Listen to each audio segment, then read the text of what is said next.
Hello, I'm Eagle, Eagle Gardens 1 on Instagram. And this is fucking Talking Shit with Eagle, episode 588. Hopefully, you guys have had a great day. I sure have, and got a great guest for you tonight. Blue of Green Tank. How you doing? I just want to get this out of the way because I've always wanted to do it. My boy Blue, how you doing? Even though this is my first time meeting you, I've always wanted to do that since I've seen the movie. How you doing, my friend? I'm chilling. I'm good. Heard it a few times. I love it. Every time I hear it, it's good. Right. Well, I thank you for taking the time to come hang out tonight. Yeah, you've been talked about many a times in the cannabis industry, and I'm looking forward to hearing your story. So I know I'm getting ready to smoke on a little bit of Silverback Primal, freshly harvested. I mean, freshly harvested. Just pulled it out of the dryer. What you smoking on tonight, my friend? I'm gonna try out. I got a cross I made, SBR times Spookies, number 20. I'm just checking that one out real quick first, and then I'm gonna move on probably during the interview to a little bit of Emerald X, which is another one that I bred, and I'm just checking them out. You know what I mean? They're kind of fresh out the gate. One was from last season's harvest that I haven't got to smoke on yet, and then so it's got a nice cure. And then the other one's new out of my indoor, so new batch. Checking that out. So yeah, couple flavors. Well, I'm looking forward to at some point because I heard you mention there the nice long cure. Your viewpoint on the smoking comparison tonight, the fresh out of the dryer versus the long-term cure. Yeah, no doubt. There is certainly a difference. How much of a difference is there in your opinion? I just think they're different in ways. Like the fresh out the dryer definitely sometimes will have a louder terpene profile. Onto the nose. Sometimes certainly brighter colors, just a little more vibrant. And then over time, but that in the same sense, a little brash and rugged in that sense. And then over time, you kind of get a more relaxed, color, fade a little bit on it, a little oxidization. And the terps may evolve. Certain things may gas off, other things may stick around, kind of come to the forefront. So, and the smoke may or may not be, smoother on the back end of the cure. So yeah, there's goods and bads, you know what I mean, to both. I like to find the sweet spot in the middle, man, if I can, nice little cure on it, but nothing too crazy. Seems to be my favorite sweet spot personally. Nice.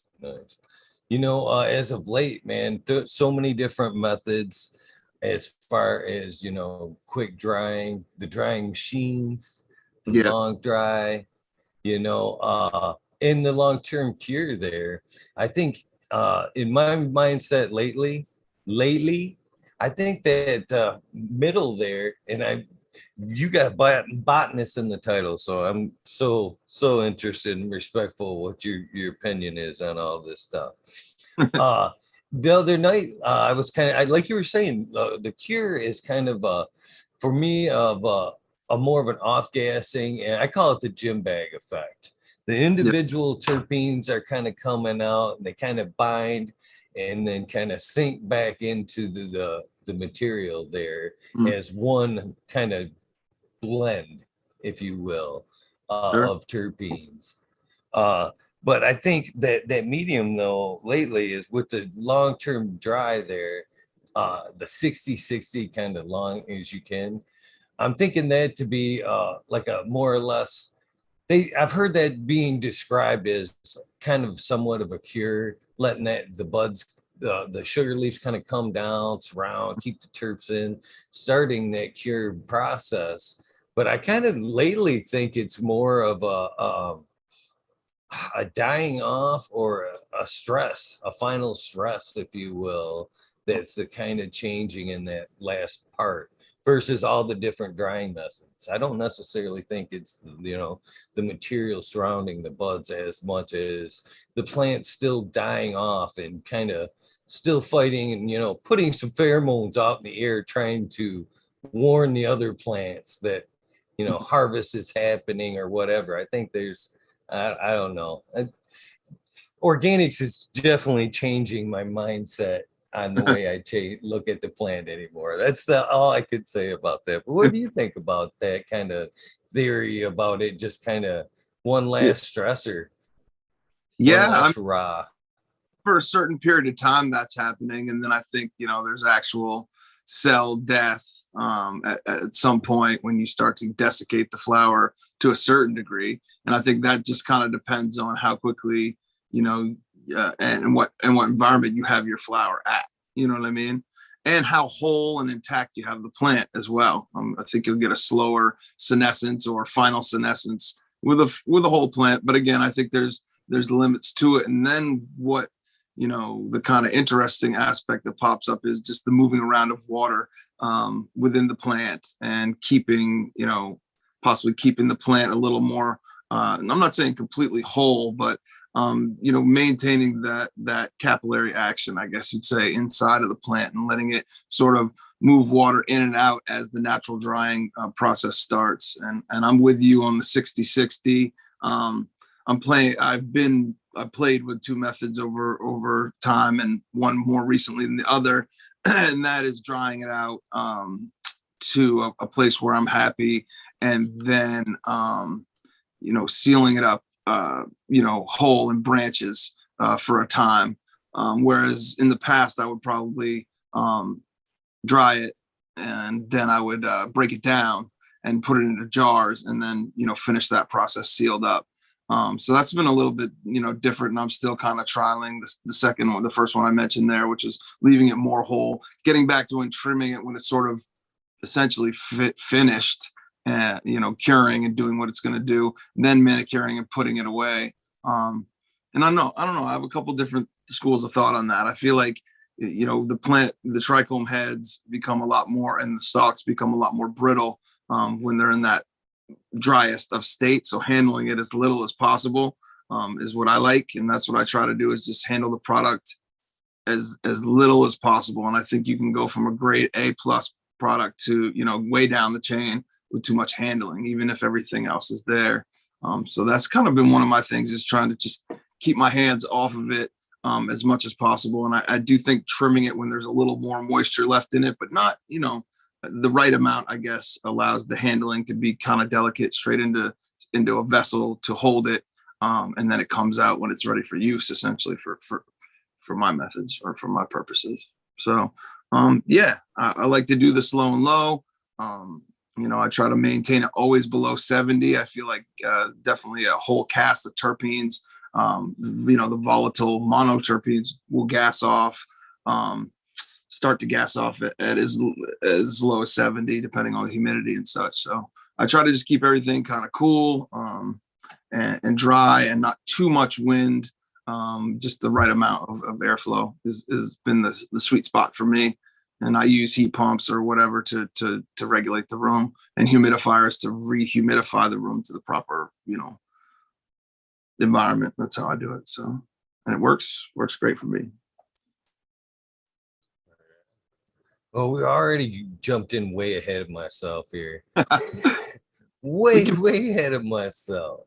It's all good. So let's, I guess, rewind a little bit there. So when did you start with the plant, with the cannabis plant? When did it cross your path, either use or, just come across it? I mean, when I first came across it, was definitely from family. I had smokers in the family, grew up with them, and was never really part of the club until I was, pretty early on, really, though. But I probably then, found a relationship with it when I was probably about a freshman in high school. What's that, like 13, 14 years old, something like that. After school, hanging out with a new friend. We had a high school where we had different towns. They all came together. So a lot of new people connected and met. And you know, I met a crowd of kids who were like a little more advanced than I was, and we would go after school and, you know what I mean, listen to music, and eventually, you know, smoke weed. Um, and then after a while, I was kind of inducted into the secret club of family members who smoked on like holidays and stuff like that. I'd get invited to the back room or out on the porch, and everybody is, you know, they're like, he's cool now. I don't hide it from him anymore. You know, bring him out here. And so, you know, I appreciated that. And it made it seem like, you know, something that was special and kind of sacred. And, you know, I don't know. It kind of invigorated me. And then after that, with actually cultivating the plant, I've told this story before in a couple other interviews that I've done, that one of my punk friends, threw some seeds into one of my mom's house plants. She used to keep this beautiful window of house plants, like a bay window, and they put them in a few, and only one took. And by the time anybody noticed it in the house, it was already had like 4 or 5 nodes on it. And I noticed that I got questioned about it. You know, what is this? What's going on? They kind of tried to play hardball with me, but then kind of couldn't keep up the act. And we're like, you know, whatever.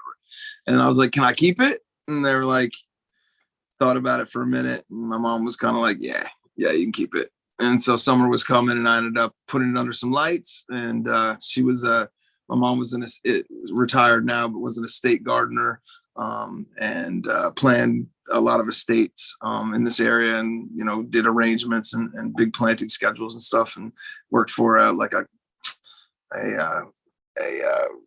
horticultural spot. And basically she was like, here's a few pointers on how to grow a plant. And it was the cannabis plant, which was really cool. And you know, she wasn't an expert in cannabis, and she certainly didn't grow cannabis, but she knew plants. And so I took care of it under some lights and ended up throwing it outside. And I believe it was a male, you know, the first one. And that was a lesson. And then after that, I was kind of hooked. I liked caring for it. You know what I mean? I was always into like aquariums and, you know, animal, like little frogs and tadpoles and newts and stuff as a child. And I don't know, I gravitated towards taking care of this plant and being responsible for it. And I just loved it. And that's from there, I grew every outdoor season that I could, you know. After that is where it started. That's a fucking pretty awesome introduction, I gotta say. I love the fact that your mom kind of like nurtured it, you know, even though she didn't stand behind it, you know what I mean? Just for the fact of the you know, more or less the science of kind of growing the plant, it sounds like, right? That's pretty cool. She was cognizant that it wasn't just going to be weed overnight. You know what I mean? So she knew it was going to be this process. And I think she was a smoker from back in the day in the 60s and 70s, and just kind of gravitated away from it over time. Maybe occasionally, you know, would use it. But now that everything's legal and stuff, she uses it when she needs to for, you know, for her own head and pain relief and stuff. So yeah, it's a beautiful story. And I appreciate that she nurtured it rather than, like, you know, got pissed off and maybe get rid of it and made some bad memory when she made a positive one. So think about it, parents.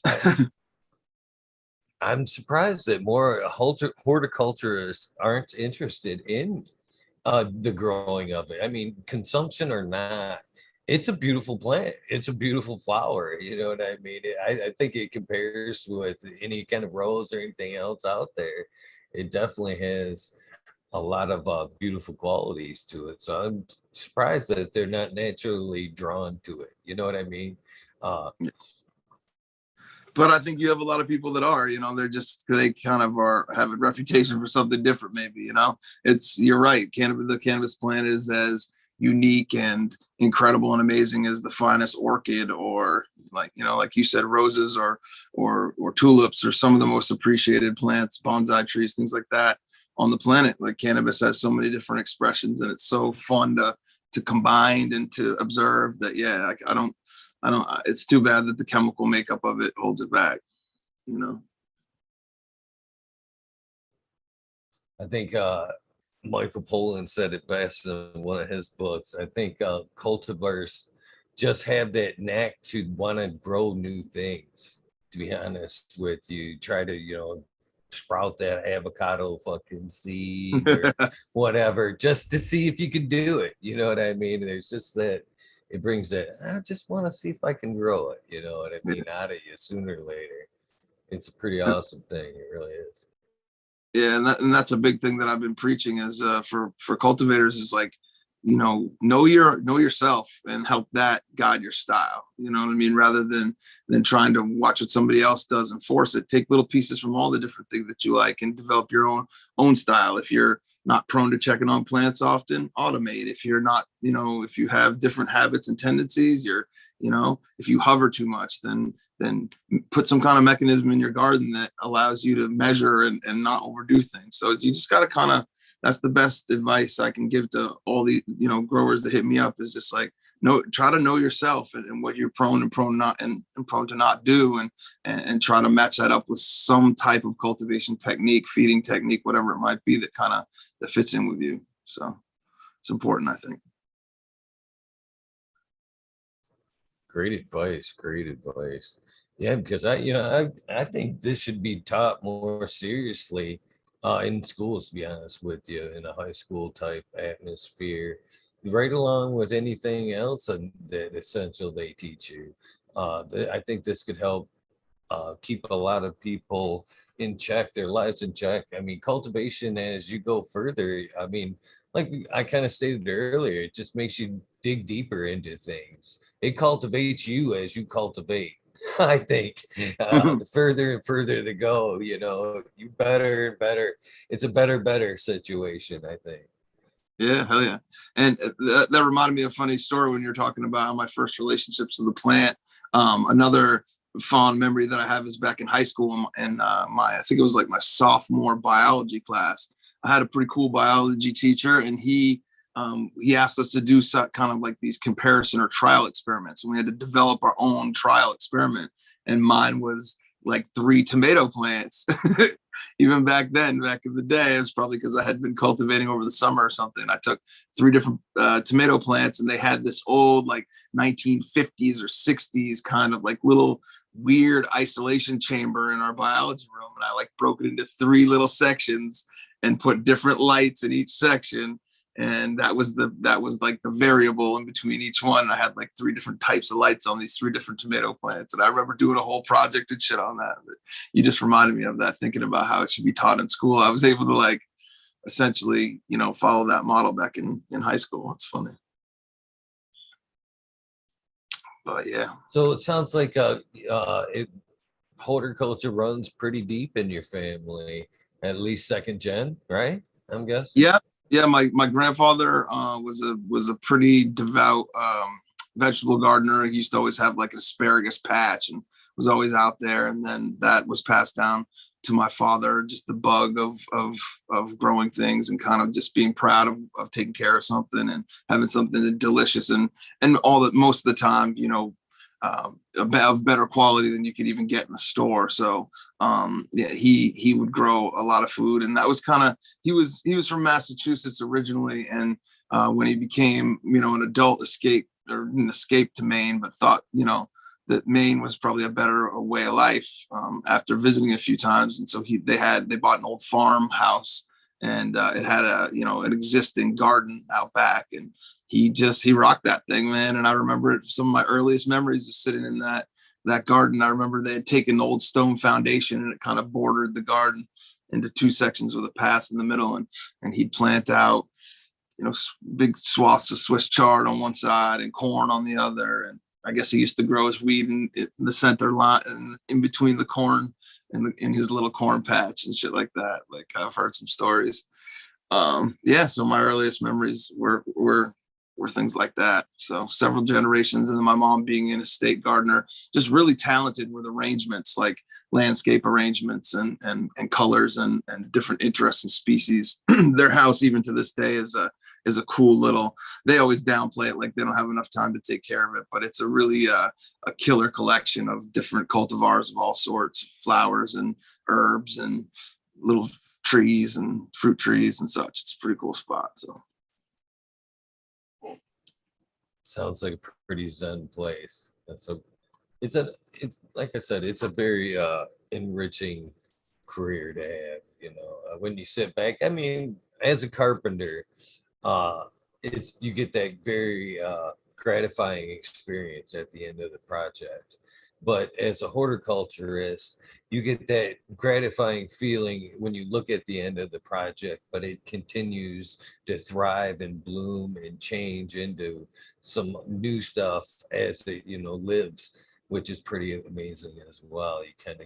It's a never ending creation or vision, I guess. Yeah. So, what were some of the, once you kind of stepped away from the original little grow there that mom let nurture there, what were some of the strains that you started to grow? What was some of the first outdoor experiences like? God, I mean, it was so long ago. I don't even know if we had strains back then. You know what I mean? Like, I don't even know if people really discussed it back then. It was just kind of like, you know, as a lot of people say, finding bag seed that you particularly liked. There was some stories of some old cultivators around here, and occasionally their herb would make rounds, and that's when everybody, was sure to save a bean or two if they popped out. And some people definitely were able to do some amazing things with that bag seed. And so that's probably where the first ones really started.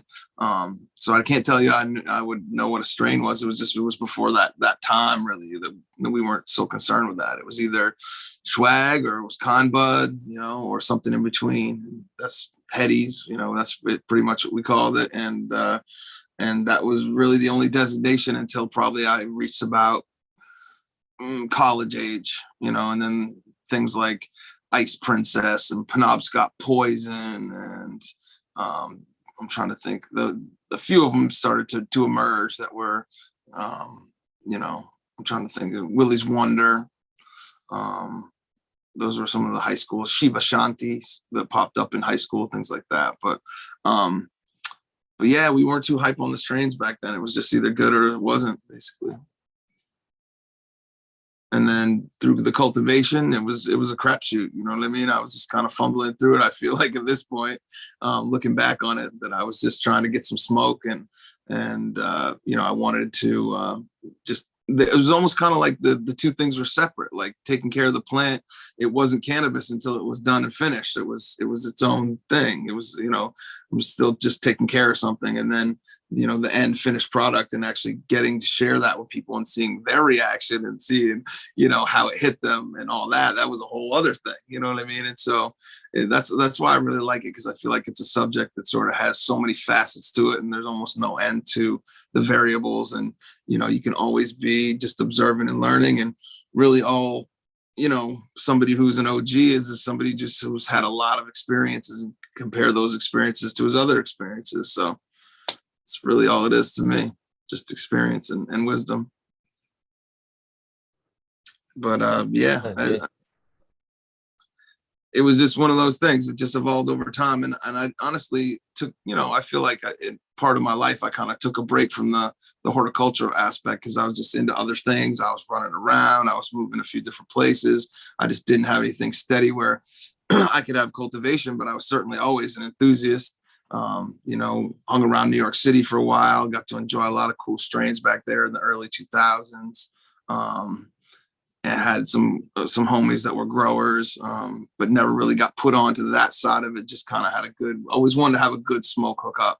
But then after I came back to Maine, and settled down a little bit and found a girlfriend and was living in a spot. And then I decided, all right, let's get back to this, and eventually became a medical caregiver. Maine's been, down with the medical program since '99. So, it's been there for a while. I didn't participate quite that early because, again, I was still running around. But once I got back and I settled down and got a caregiver's license, I started to grow a little bit more seriously. And then it just all kind of started to snowball quicker and quicker after that. My interest just peaked, and my hunger for knowledge just peaked. And yeah, the rest is kind of history on that.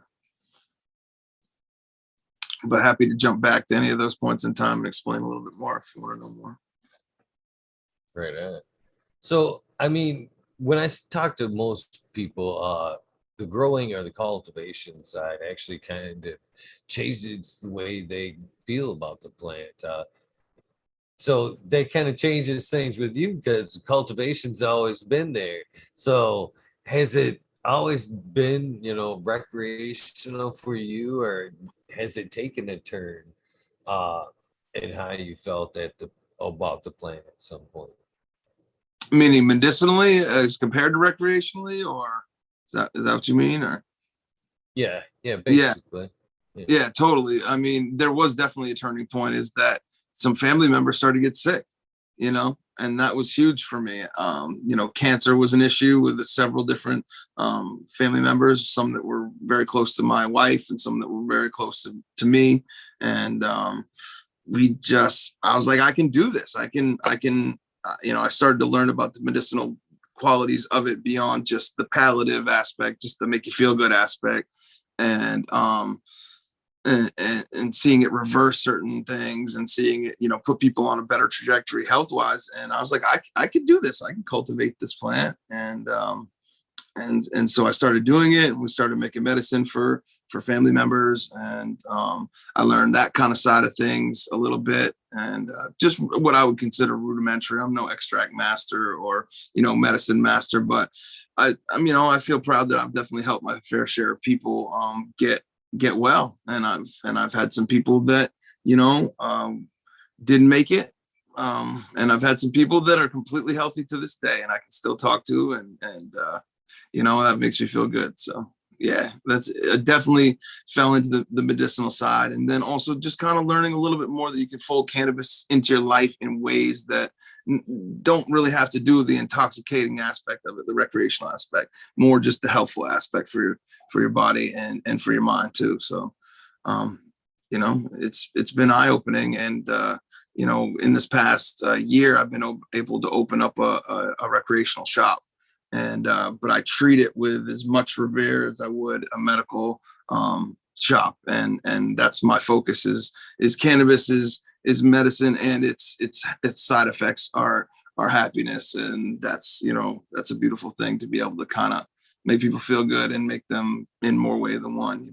So yeah, it's been cool to kind of like embrace that side of things, and the cultivation helps that. You know what I mean? You're trying to make a healthy plant, and so it makes sense that it follows through with the rest of your life trying to make other things healthy too. So, and it doesn't have to be in a corny way either. I mean, everybody's got their things they like and things that aren't great for them and this and that, but it's all about balance, and cannabis is like the ultimate regulator when it comes to that. And so it's an important aspect to at least give everybody the awareness and the knowledge that they can use it, and it fits with their body lock and key in a lot of instances for a lot of things. And so, yeah, I'm out here trying to preach that. That's what it's really all about.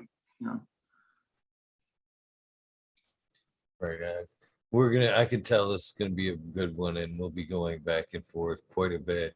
And you see me probably smile probably at the most inappropriate time. Damn chat. That's all I can say to that. As I thought to myself while you were speaking, you're watching. I'm not looking at. I see Cheddar Bob in chat, and he's like throwing up a couple questions already. Ask him. And I thought to myself, I told you in the beginning, it's up to you. You're not dedicated to the whole time slot. But as I see Cheddar Bob, I'm thinking I've got an ace in the hole.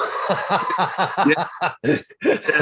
For those who know, Cheddar Bob and I grew up on the same island, and we went to the same school, and he's a little younger than I am. So, he was like always coming and kicking it with the older guys, and we known each other a really long time. So he's got some background information. I'm sure he likes to interject. He's like, I was around. I remember these times. I'm sure he's talking some shit as he's known to do. But yeah, if you want to ask questions, whatever you want to do, man, I'm open. If the people have questions, I'd be happy to answer them, because they're obviously topic, they're relevant to what we're talking about. Probably, I would say. Well, yeah. Well, and this does kind of relate to it. He wanted me to ask you about breaking your ankle and using CBD. See, that's what I'm saying. He's yeah. Every time there's a lull, Cheddar Bob, I can feel already. He's gonna be like, here you go. Yeah. I didn't even talk about, Cheers, Cheddar. the relationship the cannabis and I have, medicinally, between, that we have that, and that's a whole different story other than me, helping other people and spread knowledge that way. Yeah, I've got many, many, many stories of how it works with my body, lock and key. And one of them that he's talking about is I tore the medial meniscus in my knee playing basketball. I used to play, men's league basketball. And I got an injury and I was bummed out because I really loved it. I was playing like Monday nights and Wednesday nights, and it was just that was like my workout for the week. And it was really, it's a fun way to work out when you're playing a game. And so I hurt my knee. I initially it hurt my ankle, but then I hurt my knee, and it was probably because the ankle had been injured, but tore the medial meniscus, got an MRI on it. The surgeon wanted to cut immediately, and because that's what surgeons do, you know what I mean? And so I was like, what's the root of the pain to the surgeon? He's like, well, he explained it to me. It's this, tissue that's been torn and it's flapping into the joint, and that's causing the pain. The nerve endings are getting pinched in there or whatever it is, because it's intermittent pain. If you've ever had a torn meniscus, it's like not all the time, but when it's there, it's there. And mine would be when I was like at rest, when I sit in the car or laying in bed, that's when it would burn and hurt me. And so when he said that, I like the light bulb went off, and I was like, inflammation, right? And he's like, yeah, I could hit you with a cortisol, or what do you call it, cortisone shot. I used to hand those out like lollipops, but now it's just easier to do surgery. And surgery works most of the time. There's some times where it just doesn't do anything and it still hurts, or it hurts worse sometimes. And I'm like, what? And so I started thinking about the inflammation, like right there in the appointment. And I was like, well, look, I've got a medicinal marijuana card and I'm going to try something, and he's like, he just scoffed and was like, I don't want to hear anything about that, man. Like, you come back to me when the pain is so bad that you need surgery. And I've never been back. You know what I mean? And what I did is I made myself a strong coconut oil based salve with a high THC cultivar and a 20-to-1 high CBD cultivar. And I just applied that sucker 2-3 times a day, especially when I got out of the shower on that knee. And, I couldn't play ball. So I guess I would say I gave it rest as well. But I did that for about 6 to 9 months. And it stopped hurting, and I've never had a problem with it really since. And that's been probably 6 years, something like that. And it was just kind of miraculous in the sense that, he told me it's torn, it's not going to fix itself. And I said something like, is it impossible to fix itself? And he said, well, there's like a 5% chance it could fix itself, but there's a 5% chance of anything. And I was like, cool, I'll take that 5. And I just kept, I'm convinced that I just kept the inflammation off the knee chronically with the salve. And then my body was able to heal, because ultimately when inflammation is the root of most diseases and most issues, because that's the response in your body, and chronic inflammation doesn't allow the healing process. And when you remove that inflammation, that healing process can take place. And I'm just convinced that was the mechanism, that allowed it to heal up to the point where, I can run, jump, bounce on that knee. I don't have pain when I'm stationary. I'm just good. So craziness. And that was, one for me. And another one is, I've had points in time where I've had some stomach issues, and I honestly don't know what they're related to. Could be diet. You can put the tinfoil hat on and say it's glyphosate or GMO or whatever you want to call it. It could be many things, but I've ruled out, gluten intolerance and things like that over some doctor visits, but I basically have no answers. And over time, I've improved that situation with consistent use of a CBD tincture that I make myself, and the occasional THC tinctures as well, interspersed in there or blended in there. And then I use some medicinal mushroom products as well, reishi and lion's mane, particularly reishi. And for a while, I was cultivating my own, mushrooms to make those tinctures for myself. And it's been really helpful for me, to be honest with you. And right now I'm feeling good, and I've been feeling good for a while. So that's what counts. But yeah, that was part of my own personal journey, I guess you'd say, that's instilled that, and just seeing it help in such a variety of ways for such a variety of things is just, you can't not take note of that. You know what I mean? It's, you know, explain it away with science or something else, but it's definitely it has an effect, and that's what's just piqued my interest in the plant even further, and ways to optimize cultivation to kind of to explore that. So yeah. Greatly respect that. I don't think modern medicine, takes the time to properly assess a patient when they come in, to be honest with you. And I'm more and more diving into more homeopathic methods, especially again, I think, cannabis opened that door up. I don't think cannabis actually gets a lot of credit for some of the avenues it opens for people. Like it doesn't necessarily have to be cannabis related. Like I said, cannabis definitely opened my mind to more homeopathic medicines, spirit medicine, spirit plant medicine type added mindset with plants and cultivation. And so I don't think it gets honestly enough credit for the avenues it opens in people's minds, to be honest with you. Um, so I think we kind of agree a lot there. One thing I want to say is like your doctor's visit there, and the way I wish they would kind of approach us more the way that we do of plants. You know what I mean? They're so quick right off the bat to dish off that pharmaceutical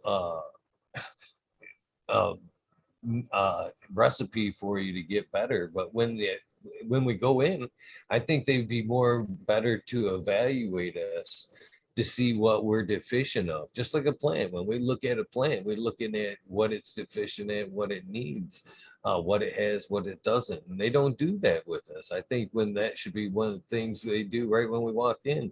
What you're nutritionally deficient on, what's your blood like, you know what I mean? Let's balance these levels out and come back in a week. And if nothing's changed, maybe at that point we might consider, a pharmaceutical approach. But that's the last, way they approach it. And it's sad. It's super Yeah. sad. Yeah, I mean, in one sense, I don't blame them. They're using the tools that are given to them, but in the other sense, man, you gotta kind of be lucky and fall in with a doctor who happens to be, A, really intelligent, and B, sort of curious, and C, have really truly want to help some people. If you get that combination, you'll find a good doctor. It's like cops. There's good ones and bad ones, and the same thing with doctors is.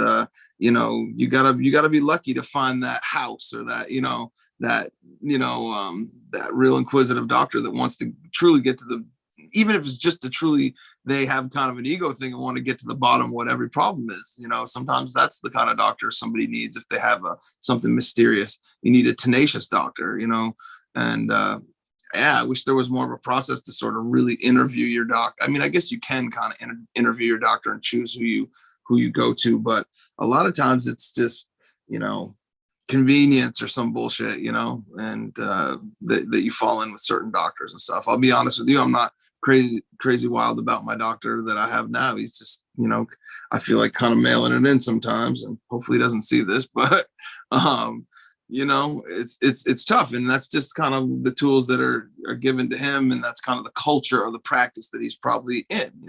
And so you got to look for some more progressive medicine if you want to use some more progressive methods, because those cats just don't know about other aspects of healing. Mindset and the mental aspect is really important. We all know that if you're really depressed, or you're really sad, or it can affect your physicality. It's going to ripple through you the whole way. It's stupid to not think about it that way, but it comes down to the almighty dollar, and those people just don't have that stuff at their disposal to kind of like make a crosshatch of medicine for somebody, and they they would just rather prescribe something. And like you said, kind of go at it backwards. It costs money to do a full mock-up on a person. They'd rather have you complain about what it is so they can just look at a couple different things, and it's a little, cheaper, I guess, or whatever you want to call it, to get to prescribing the medicine, to prescribing the pharmaceuticals, because ultimately that's what many of them do, unfortunately. So if you don't want that in medicine, you got to find a good one. You got to find a unique one. I encourage everybody to go do that. So even me, I'm slipping on that, but I take my health more into my own hands because I don't trust, the opinions a lot of these folks, because they were not taught, especially the endocannabinoid system, which is the master regulator of your body. If you don't know all about that, and I don't blame them for not knowing about that, though, forget it. Go back to school, learn about it. Every doctor has a duty to stay up to date with what's going on. I'm a beverage salesman, and I'm a cannabis store owner, and I know what's currently available. And these people need to know that too. You know what I mean? To do their job well and have some integrity in their job. So there's my tongue lashing for the medicine field. Yeah, it is, and well, as far as the endocannabinoid system goes, a little dry mouth going on already. We're still learning, you know what I mean? We're still kind of discovering what it does. And to throw a wrench into the fire there, we're kind of just figuring out that it changes, throughout our lifespan, what its actually function is in our body. So that, I kind of, how do you necessarily with a budding age of cannabis, have a lot of studies with in the youth, how cannabinoids affect the youth and stuff like that, which someday, hopefully soon we'll have some information about it. But I guess that leads me to kind of my next question is, how do you think the recreational market is going to affect the medical market?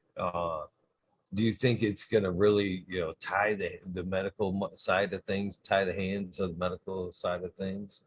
I'm very interested, as I'm very pushing the medical side of cannabis too. So Yeah. I kind of, I have a couple different ways I kind of look at it. And I kind of have an opinion of the way I would like it to go, and then the way that it may go. I hear the doomsday aspect of, medical programs getting X'd out and home grows getting X'd out. And that's something certainly I do not want in a major, major way. I'm a home grower myself, and I'm, I understand how important the medical program, for in any state is. And I think it's from state to state, it's different. And there's certain, aspects that in certain states that may not change at all, but we'll see. The way I would like to see it go is that I would like to see the medical side of things tune in deeper to the medical aspects and grow cultivars that aren't feasible to grow recreationally, and look for chemotypes and chemovars that are for certain things, and dial that in. We need that so badly. If you have a child with seizures, you need an expert in that field. If you whether it just be an expert in cannabinoids, terpenes, or maybe all of it, maybe a jack of all trades. But I think it's extremely important.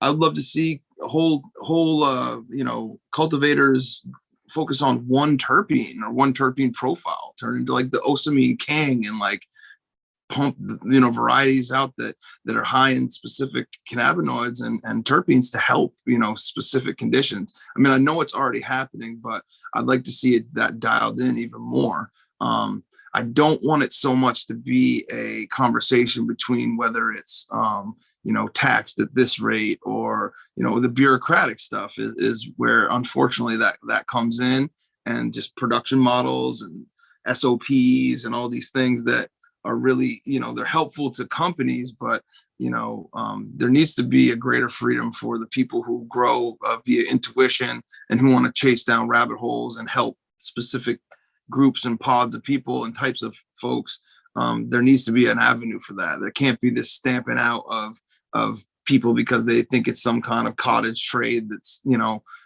evading taxes. Like that shit just is, I don't want to see it go the route where the people who are the bean counters are the ones who make the rules. Because again, this plan is for the people, and the people need to make the rules. And if the people that they elect can't make the rules correctly, then they need to change those people. And that's how the system works, as far as I'm concerned. And the recreational aspect is, it's got some, in my state, has some admirable aspects to it, in the sense that there's a more rigorous, maybe some might even say too rigorous, testing standard of the product, which I think is extremely important. I'm the type of cat who I grow my own weed so I can smoke my own weed, so I know exactly what was in my own weed and I can trust it. And that's not the only reason, but that's one of the reasons. I don't spend my time. I own a shop, and I don't spend my time sampling all my wares and stuff. And hopefully the market will unfold and unfurl in a way that I can align myself with people whose weed I do want to smoke and people I do trust. So there's going to be challenges going forward. I can see them coexisting, no problem. I just think that the playing field needs to be, cool for everybody, and I know that's such a tall order and that's super hard, but there's got to be, I don't know, maybe like a further delineation of size of cultivation, or, I'd love to be able to do big pheno hunts, and without some, cumbersome license, I can't do that, and so I don't know. It's still a work in progress. I'm gonna just say it like that. And we'll see. Ultimately, in Maine, the medical program had a great win in sort of passing a bill that will not allow will not allow policymakers within bureaus to just make rules and pass them. It's going to have to go through legislation, and to go through legislation, it's got to go through the whole process of public comment, and it's got to get through the people. And that's a good win, and that's coming from somebody who owns a recreational shop, is on the recreational side. I'm a former medical caregiver, and I still have the utmost respect for the program. I just don't technically participate in it at the moment. But on the recreational side, I'm just trying to do the most right and best thing I can for the recreational side, to make an admirable name for it. I'm not some corporate entity. I'm just a dude, So I greatly respect that. I wish so there was more people able to make it that far, to be honest with you, to help guide the system properly. More caregivers that actually make it into the legal side of things, rec side of things. It would definitely help guide things in the right direction. But I'm really afraid that it's going to be the big boys that come steamrolling through and start dictating how things go. This is what my complaint about the legal medical argument there is. Research usually is funded by numbers, basically. That cultivar that you talked about that needs to be worked and stuff, or research further, numbers. You know what I mean? There's got to be an interest in it to be worked further. And without the proper medical cards being drawn, and it's, people holding it, actually saying I use it for medical purposes, I'm afraid that a lot of that research, a lot of the medical interest, the interest, as we were talking about earlier, the oh man, here we go. Let me get a drink real quick. the cannabinoid system, how it works at different points in the aging process, we won't know that, because there won't be a medical interest as big in that side. The numbers won't be there for the research, etc. It'll be more just recreational. It'll be like cigarettes at that point. We'll be counting on their numbers, what's good and bad, cannabis is good for. And I think a lot of that information will be buried for their own good, for their own good or bad interest, be honest with you, much like cigarettes and alcohol and tobacco and big pharma's been run now, to be honest with you. That's my concern with legal cannabis, to be honest with Yeah. you. So other than that, I'm for it. I can see the benefit across the board. Everybody needs to relax. That's why they have that beer at the end of the day. Same with cigarettes. You know what I mean? It's just kind of that relaxing thing, Yeah. but and cannabis should be there for that, but I don't know. I just, there's so many ifs. A little bit of different take on it because my family business, my father has owned a beverage store, liquor store, whatever, package store, whatever you want to call it, for the last 41 years, and that's been most of my professional adult career was doing that. And in that job, we need to assess beverages all the time and hand sell them. We have a kind of a touristy area around here, and we carry a really eclectic, interesting selection of shit.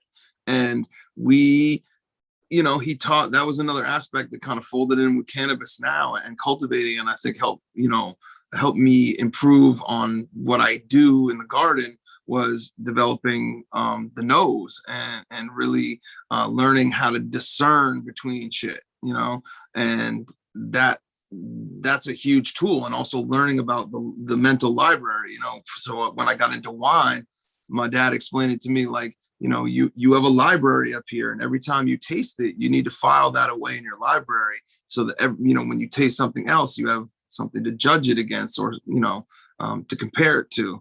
And so that's really helped with cannabis in general, is taking that approach. But for cannabis, for recreational cannabis, I have a hope that it's going to unfold into you have your Miller Lite drinker and your Fireball drinker and your Tito's drinker, but then you have your fine wine drinker and your craft beer drinker. And when those guys slide in the store for somebody like me, I'm like, we have a little camaraderie, and we have a conversation, and we touch on common points and judge each other kind of through conversation about what we know.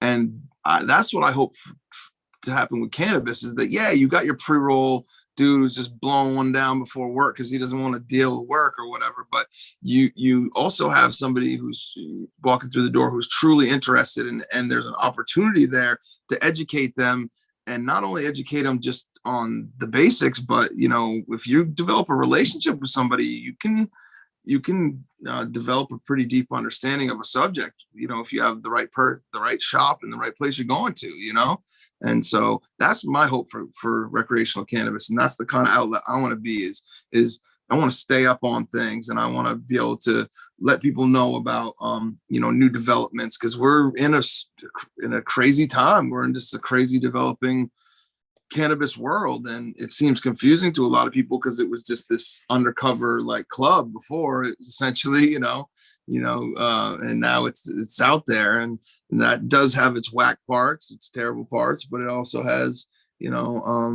has some great shit involved with it too. And I think that's how it's going to unfold. We got to kind of let go. I know that people want to are scared of the big guys coming in and crushing, but the reality of it is you bake one pie or you bake 1,000 pies. Which pie can you put more care into, and which one's going to be the better pie? And so you bake those 1,000 pies all you want. You probably bake a decent 1,000 pies even, but you're never ever going to you're never going to match grandma's pie. This just doesn't matter. You just cannot do it. And so what all these craft people who really care about the plant need to be is that one pie producer. That's just, that's the focus. And if you don't want to do that, then you're following a totally different model. But those are the people I'm all about giving the props and respect to. And I think if we continue to do that and continue to develop the palates of the people and the connoisseurship, if you will, I don't always like that word, but then we're gonna still maintain a cool ass niche of weed smokers, and there's always going to be that demand, but I just, anything that gets, put on the radio, so to speak, or blown out to the masses gets trampled down, and then it comes, hopefully it can just maintain the cool pockets. I think that's enough for us all to eat off and be happy with. But maybe, I don't know, maybe I'm being too much of an idealist, but that's more the version of how I'd like to see it go. I can only do my part. So I like the you can't recreate grandma's pot aspect. I was trying to bring this up the other night, and I'm kind of glad you brought it up tonight. I haven't finished the book yet, so there's lots of room for education here. But I was reading through The Hidden Half of Nature the other day, and basically it's a good book. And that's another thing, man. I would have never enjoyed as many organic books as I have this last year and a half, if it weren't for cannabis and jumping down that organics road. But so the relationship here to wine, what you were saying, knowing the subtle differences. So in The Hidden Half of Nature, they're talking about microbes. And I'm going to get ahead of myself though. And terroir, how they affect things. Both, I talked to a Journey of the Grower. I never thought above as so below. As I talked to a Journey of a Grower the other day, we're talking about an outdoor environment, and I never really thought about the microbes in the air and actually kind of attached to the stalk. I actually being on the bud and working on it from up top, and kind of affecting the terroir, and then soil as well. But where I'm getting to from the book here, what I kind of thought was pretty fascinating was, the guy that invented the microscope actually, and I didn't write the name down because I wasn't ready to talk about it, but it's interesting and relevant. As he was diving into the soil and actually started to notice the microbes, he became really interested into the processes on what they had dictated the effects on it. And basically he got interested in wine, and they kind of scoffed at him because he went around the wine world and told them that he could go through and detect what was wrong with any batch of wine, not by taste, but by looking at it through the microscope. And basically he could tell by what microbes were present, what it was, where it was going wrong in the fermenting process. So, and they were actually, like I said, scoffed at him, and they would mix good and bad wines in there. And every time that's a good wine. There's nothing wrong with that. The microbes didn't do this. They didn't do that. And every time he picked it out right without taste, just by, what the presence of microbes, which ones good and bad were in that sample. And I just thought that was fascinating. And they said in the book that he thought terroir was basically all in the microbial process, not necessarily all in the environment, but it was all the effects of the microbes, which ones were present and which ones weren't, and what they were doing, what they weren't. All basically was the terroir affected in the wine. Yeah. I mean, as I understand it, it's pretty much the convergence of all those things. Yes, it's weather. Yes, it's place. But yes, it's also, it's like taking a photograph and zooming in on it further. You can do that with that situation. It's like take the big picture and you can take it all the way down from the macro to the micro. And I mean, it's fascinating. I've had the pleasure to tour some vineyards and go on some pretty incredible or hang out with some pretty incredible wine cats in my day. I haven't done it in a long time, but the same amount of passion and appreciation for the intricate things is there in the wine world, and that's why I definitely make the correlation between them all the time. It's also passed on to the beer industry as well, and even use of those microbes in those industries to kind of make products with certain styles and flavors and tastes. it's fascinating, and I see the correlation between them all. Really, I mean, it's terroir is definitely the subtlest of things, in with the least subtle. It's a good way to explain it. And then beyond that, you have terroir, and then you have the winemaking process after that, and that's where the winemaker can kind of steer things a little bit. And it's almost like a guy mixing a band. He can get on the mixing board, and he can put up, certain levels and highlight things. And that's the way I see it, kind of. And that's what the true wizards, that's what they can do. The ones that, whether it be cannabis or wine or beer or music, it's that, the true artists they pay attention to those little fine details, in the right way. And that's how it works. So what did you learn from the wine and the fermenting process, the winemaking process, that you've been able to apply to the growing? There's so much, like we talk about, the microbe process, and is there anything you've been able to take away from that and apply to your gardening or growing skills? Yeah, I mean, I think this would be a good time to back up a little bit too. In my life, when I got out of high school, I didn't know what I wanted to do with myself, and I enrolled into a 2-year culinary program, and I was already working at some local restaurants, and I was like, I can do that. Let me. I don't know what I want to do, but let's go do that.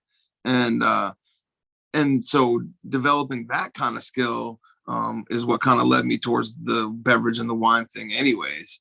And that's what's been most helpful, is thinking of things like how to preserve a product, how to keep it in its best state possible, for service, so to speak. So, you want to put green beans out, you should probably blanch them and shock them, so you're going to keep that green, vibrant green color, and you can get that right texture and this and that type of stuff. And that's what's kind of influenced or helped influence the way I handle cannabis, and trying to just handle it as gently as possible, and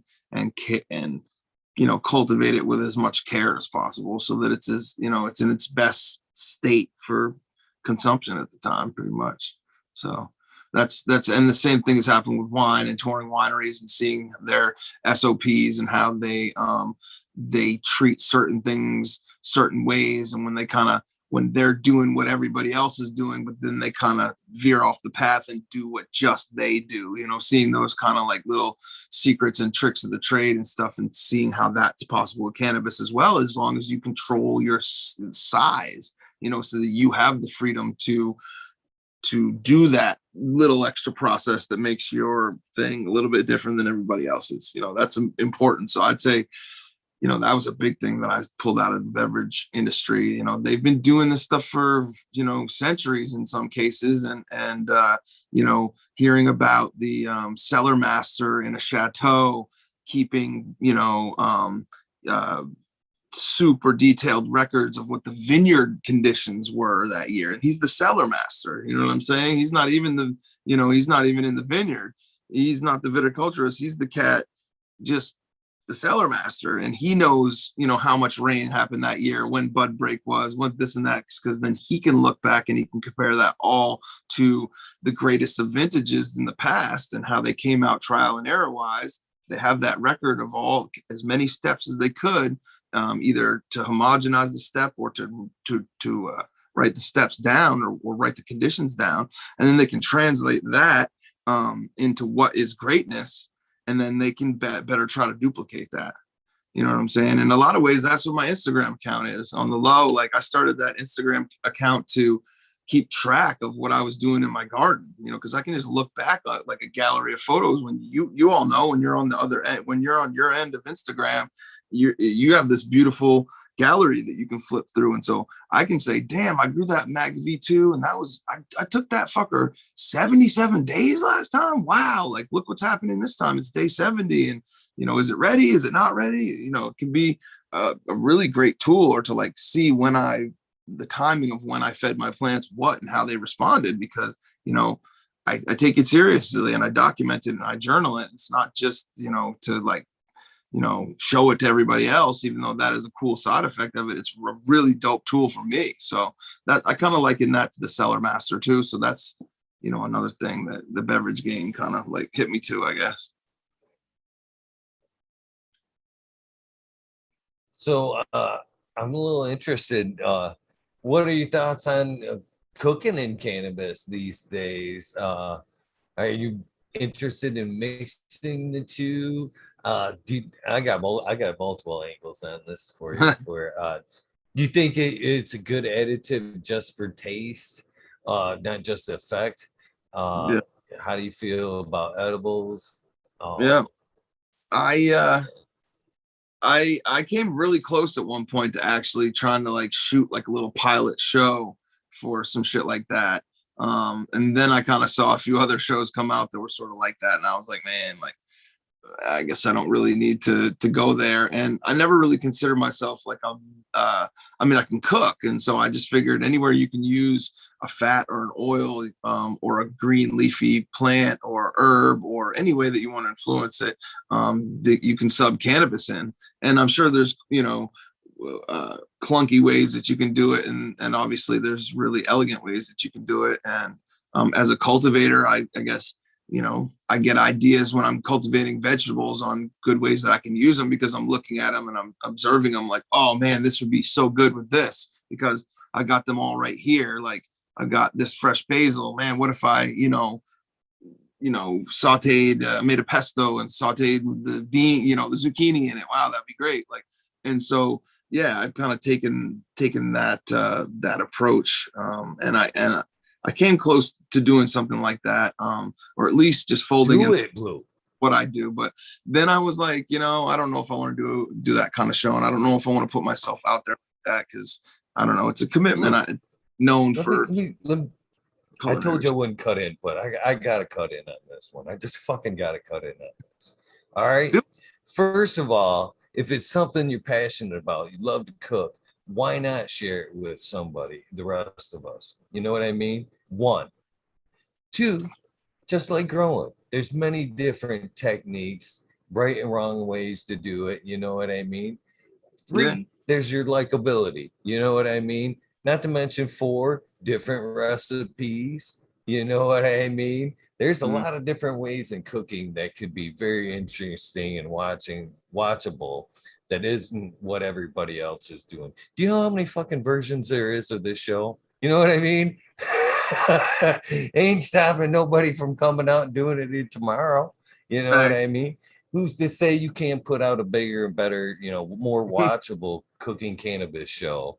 You know what I Sure, mean? Don't let the fact that there's already a couple out there deter you from true. wanting to do something fun Yeah, that you enjoy, my one that we had really thought about doing, sort of like a lifestyle thing anyway. It wasn't necessarily only cannabis, but of course, like we were going to do that, and maybe do dinners and wine pairings, food pairings. It wasn't just cannabis, but of course, cannabis is such a big part of me and what I do. I fall asleep every single night thinking about different crosses and strains and growing, and that's how I fall asleep at night. Honestly, I just sit there and I just think, oh man, what if I crossed this and this? What if I did this and that? And just like it's bliss for me. So it would definitely be part of if I were to do something like that. And hey, you never know, there's still time. And I have a friend who is an incredible director and videographer. And maybe someday we can link. It's hard to link up your schedule. And with what I've been doing in the last few years with COVID and with opening up this shop, I mean,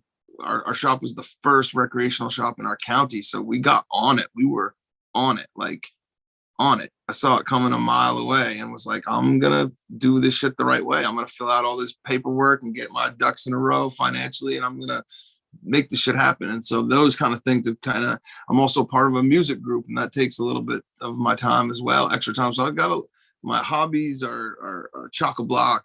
I like to fish. I like to, I still need to save time for my sanity too. So it's, if the opportunity presents itself, I would definitely consider doing some shit like that. But you need a team sometimes to pull something off like that. You never know where life could take me, but I'm not, I'd love to do something like that. That's an easy one. That's an easy one. Who wants to eat a delicious meal at the end of this episode? Sure. That seemed like that'd get easy to get some volunteers for that, to be honest. Hell yeah. I just wanted to pass this on because sometimes information gets overlooked. We move so fast and stuff. You know what I mean? But Vice did an excellent piece on cannabis in Thailand. And basically, mid episode there, they get talking about cannabis and culinary. Uh, so basically, what they found out over there right now is they're using the roots. They and added using it as an additive, and they're basically kind of calling it their like secret weapon in the kitchen. They're saying Hmm. that they basically throw some roots in there. Sometimes they showed a couple different processes, how to use it. But they said, man, it just makes all the ingredients just stand out Hmm. independently.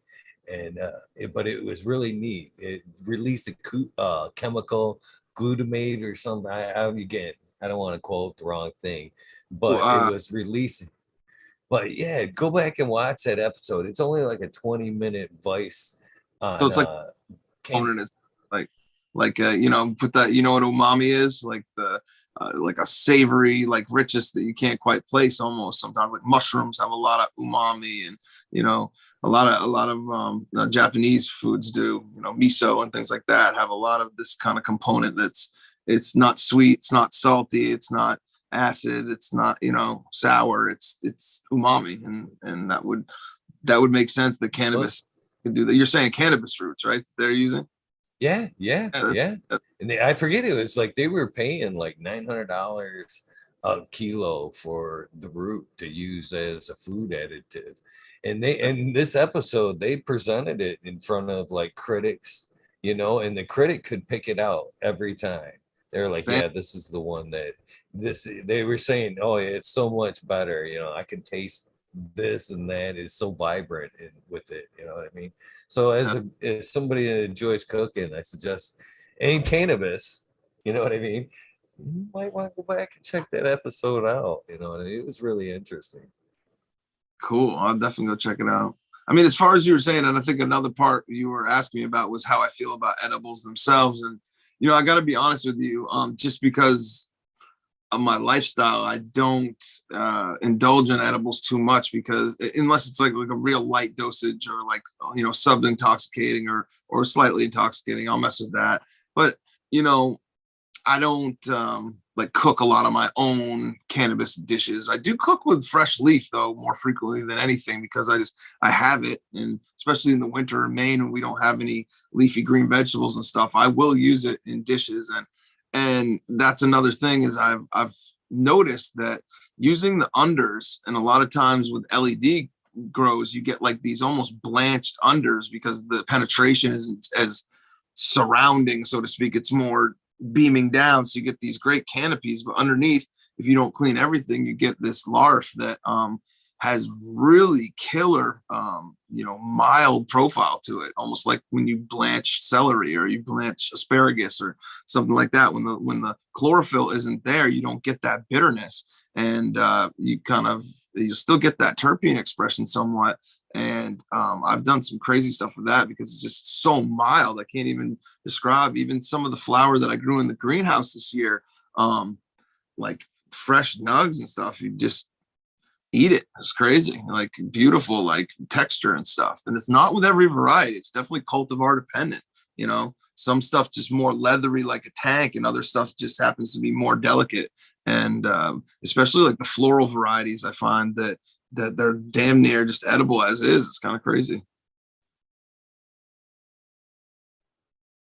So, I mean, how do you feel? Like we talked about a little bit about CBD. At one point, Coke said they were thinking about putting CBD in there. Do you think, hell, I've bought products already from Walmart, hemp Yeah. oil for cooking and other, some stuff did actually say it had hemp in it, and some shit said it was, hemp additive, but you turn around and look at it, and there's nothing on Yeah. in the label or any ingredient. So you think that's going to be like a cheap, unreliable selling point as a recreational market kind of sneaks Yeah, I in? mean, I think there's a big misunderstanding of CBD, but I will say like this: if you're going to shove soy lecithin or soy in every little cranny of every little goddamn food product that you can, or using some kind of corn product or whatever the the mass commodity that they're using to put as food additives.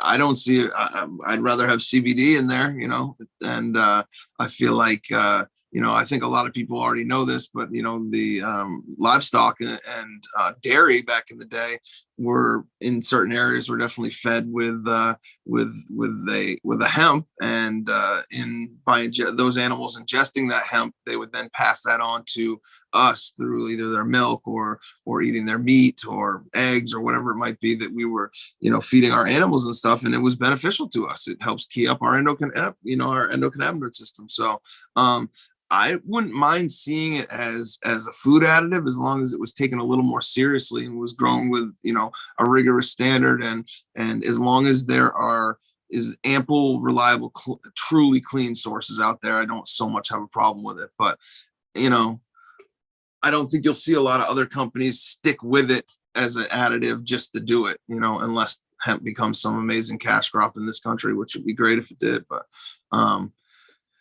I don't know. I do eat and I do consume CBD products. I do make my own, and I take my own tincture, and I really think there is a lot of value in it. I think that people discount it either because they're just smokers or looking at the high aspect, or they feel like it doesn't do anything for them. And in studying it further, it's all about the dosage. It's all about getting your dosage right. And everybody is different. And it's also exploring maybe some other cannabinoids. If CBD isn't doing it for you, check out CBDA, check out CBG. If you want to sleep, check out CBN. It's if you want to suppress your appetite, check out THCV. There's a lot of avenues that you can go down, and to think that just because the cannabinoid isn't getting you higher, you can't necessarily feel what it's doing to you right then, because that's what we're used to with THC. You can what's up with it pretty quick. It's confusing to us. It's CBD can cause that creeper effect, and it can also modulate THC and kind of lower the effects of THC. And some people want that THC charge, so they don't like it for that reason. But that doesn't mean that they should exit out of their lives.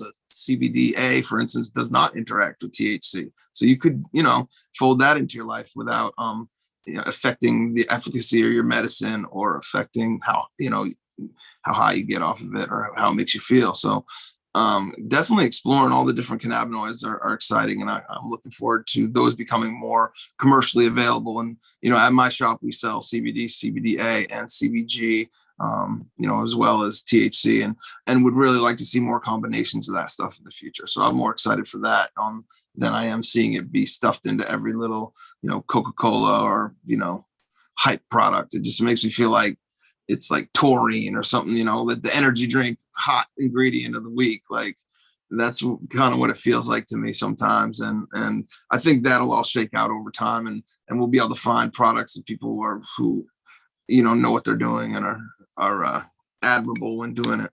So it's coming slowly but surely. But I definitely think that folding a good CBD cultivar that works for you into your regimen somehow, whether it's putting it in a blend of smoking or eating, or tincture, which I really like sublingual tinctures. I'm big into the tincture because it's just a quick, easy blast, and it's great. I've cut ibuprofen out of my life completely, Aleve, Tylenol, any of that shit completely, by having that tincture on hand all the time, because it does all the things that those do and better. So that's the way I roll these days.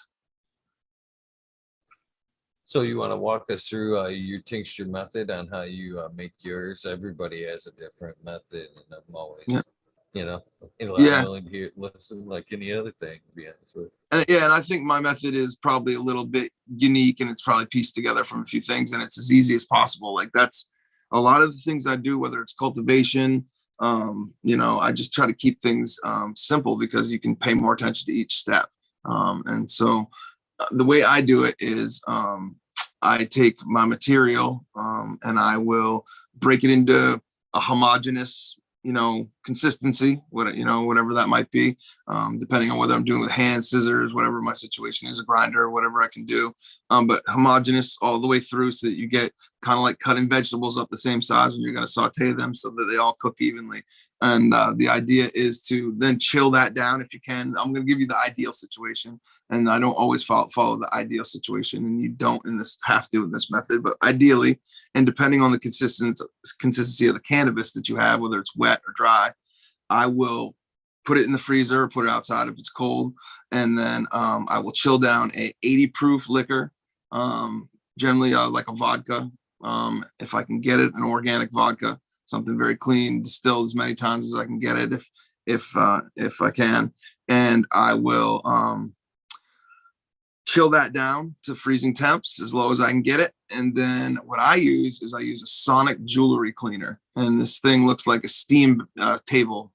If you've ever seen a kitchen steam table, so like a metal bath, so to speak, and it's a sonic jewelry cleaner. And what it does is it vibrates at a high rate a liquid, or and it will actually, you can clean things in it like jewelry, because it vibrates at such a degree and creates these little micro particles that get inside everything.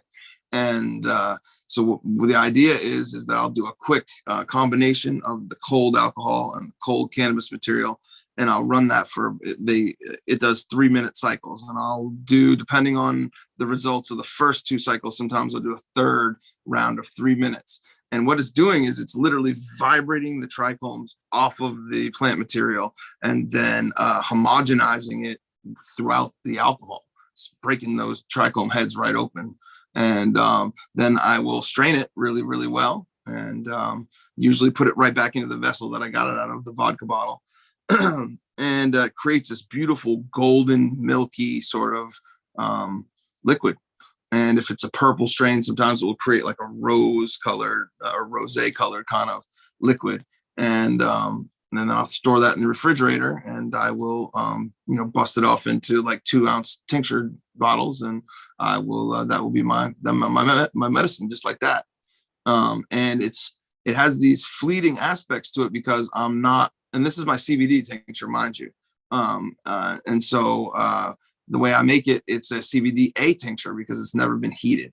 And it maintains all the terpenes and flavonoids in their pretty much natural state, without ever heating them. So you don't lose some of those fleeting aspects of the plant. Has a killer taste like the fresh plant, or if you have dried flower, just like the dried flower, beautiful, bright flavor profile. And I love taking it. It just tastes really good. And I get a great a dose of CBDA with it. I figure I get around, 50 mLs per 1 ml, or 50 milligrams per 1 ml of it. So yeah, it's a great little medicine. It's done fantastic things for me. Works wonder for headaches, hangovers, just inflammation in general. You can even drip it on stuff as a topical sometimes. You just need to shake up that bottle after you've let it sit in your fridge for a while, and you'll see. I mean, you could probably make hash with this method for certain, because you'll see a buildup of trichome heads and such at the bottom of the bottle sometimes. So yeah, it's a really tasty version. If you wanted to do it, decarb it first, I would put it inside of a vessel, like a mason jar or something that you can seal, and then put it in the oven and decarb it in the oven so that you can maintain the terpenes. They don't gas off. And then you let the mixture cool, and then the terpenes will kind of fall a little bit back. You'll lose some for certain, but will kind of like, if they cannot escape, they'll settle back down in the vessel, and then you'll at least maintain a little bit more of a terpene profile if you want to decarb. And in that case, it's less about the taste. And I've even gone so far as to take a batch like that and a batch like I do fresh and blend the two together at the end, so you get a good like mixture of decarbed and fresh acidic cannabinoids. It's pretty dope medicine for sure. So you've left me with lots of questions here, or at least a couple. First off, have you just collected the oil from, like, isn't it like a sorbet method of keeping it, decarbing it in the jar there? So as you got that moisture and the oil is collecting the jar, you ever just stop it right there and collect that oil and try to do something with that? I've never done that. That would be pretty. I've had a cultivar I call it Saber now, but SBR.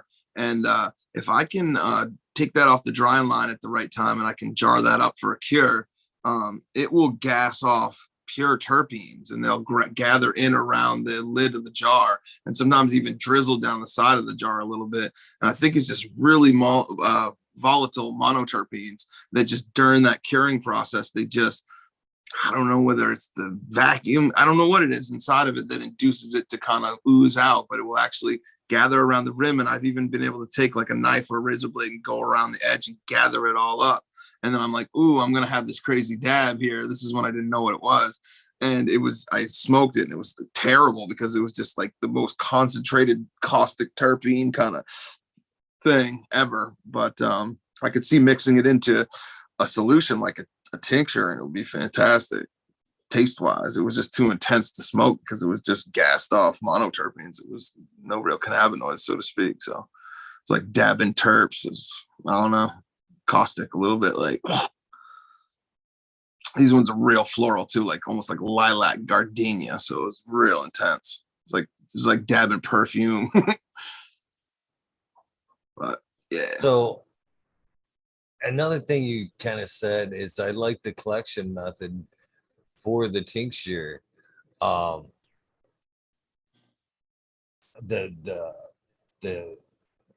stone method there, the vibrating table. And I don't know myself and who others in chat. I've heard of like a sonic dry sifting method, basically, but I've never kind of heard it used like in a warm method for like a tincture. But man, if we to put that in another method, that would be an amazing bubble method to put just like a cold water in there, no ice, and then hit it with that sonic it would absolutely vibration like that, and then just filter it. It would seem like that'd make some amazing ash. Yeah, I if you know the one that I have, I forget what it is, but it's like maybe 2 liters deep or something like that. You know what I mean? It's not huge, but they do make bigger ones, and the thing's like $170. It's meant to, you know, like an industrial. You can clean a carburetor in it. You know what I mean? It literally looks like a steam table. You could, so it's clean. It can have a culinary application, but it's definitely, you could clean machine parts and stuff in it if you put the right solvent in there and turn it on. So yeah, water or just cool water or water that was right on the borderline of freezing, I bet, and then throw that in with the right material. Yeah, you can make some good small scale batches of hash. And then if you got a bigger unit, they make a sonicating wand that you can get a nice vessel, and then you put the wand down in it and move the wand around and just bzzz, and they vibrate at a higher rate that's how they emulsify a lot of cannabis into sodas and things like that, so that it like stays in solution. They'll actually almost like permanently emulsify it with this high rate of vibration. And yeah, no, you can make some killer hash like that, I bet, if you had the right setup, for sure. Somebody do it and let us know. Well, you just fucking yeah. This conversation's good. I'm piecing some stuff together here. So basically, you could take in a larger scale there, like the step up you're talking about. Mm-hmm. They make in construction, concrete work, they make a vibrator that's a good size. They drop down into the concrete when they make walls, and so it kind of works the bubbles out. Why couldn't you use just that in a 55-gallon, fucking nice garbage can full of just ice cold water, then just drop that in there for a few moments, drain and sift. You know what I mean? You could dial in, if you could dial in the rate of the RPM, so to speak, that's probably the incorrect term, but the vibration rate, I bet there's a sweet spot where you could like knock heads off but not rupture them. So if you wanted to make like, a specific type of hash, you could, or if you really want to just turn it on high and see there. But I bet there's a sweet spot probably to keep those heads from bursting, and then you can really get a pretty refined product, I bet. But hey, I'm no hash cat. I just have weird ideas. So I'm right on the same page right there. I said the same thing about the dry method there, because basically John Indra, basically the guy that patented the BHO method is a friend that had been a guest on the show quite a few times. And this is kind of something he's in the process of kind of selling off or patent pending. And I tried to pick his idea about the dry sift and how it worked. But that's exactly the way I envision the dry sift. Basically, because of the sand, usually everybody's kind of seen the methods where they put the sand on the sheet and they do the frequency. Same thing like that. Why couldn't you just hit that sweet spot, watch it rain? And it would be strain specific because of the trichome head. Just there it is. And just, yeah, I'm right there. But I didn't think about that with water, though. I never considered that with the water busting the heads, the vibration of the water busting the heads. Yeah. And I mean, again, handling, and this delicate, and how you can handle it and what kind of mechanical, pressure you're putting on the material and all those kind of things, like, it just changes everything. And so, yeah, I could see how like a really, that's why I think the sonication thing could be kind of interesting. So I think that it would have a particular kind of like rough but gentle kind of approach to it. It's not a lot of mechanical manipulation, which I think the combination of the two might, end up with a kind of muddled product. Yeah, it's gotta be 100% better than fucking ice bashing the material. You know what I mean? That seems like that's got to be barbaric in similarities. Well, if you think about it, if you were to put the wand down in even to an ice bath, you might be able to still obtain the real cold temperature and vibrate the material off quicker with less smashing. You know what I mean? Because it would just kind of like knock it off and fall to the bottom. So I think finding the right amount of vibration might be a little, and temperature combo and also texture material would be pretty key. But you probably could do some cool shit for sure. Yeah. Again, I'm right there. As you're saying that about the temperature, kind of like a reverse, like Dutch oven kind of method that I'm thinking of. I got a visual mind when people fucking talk, or I kind of like visualize a lot of shit. But you could do the same thing with the vibrating wand there. Basically take it a step back into that second bath and vibrate that whole vessel and the contents in the vessel. You know what I mean? To kind of take it a step back if they were too rough. Yeah, I'm right there with you. That's awesome. Good thinking, man. I like it. I like it.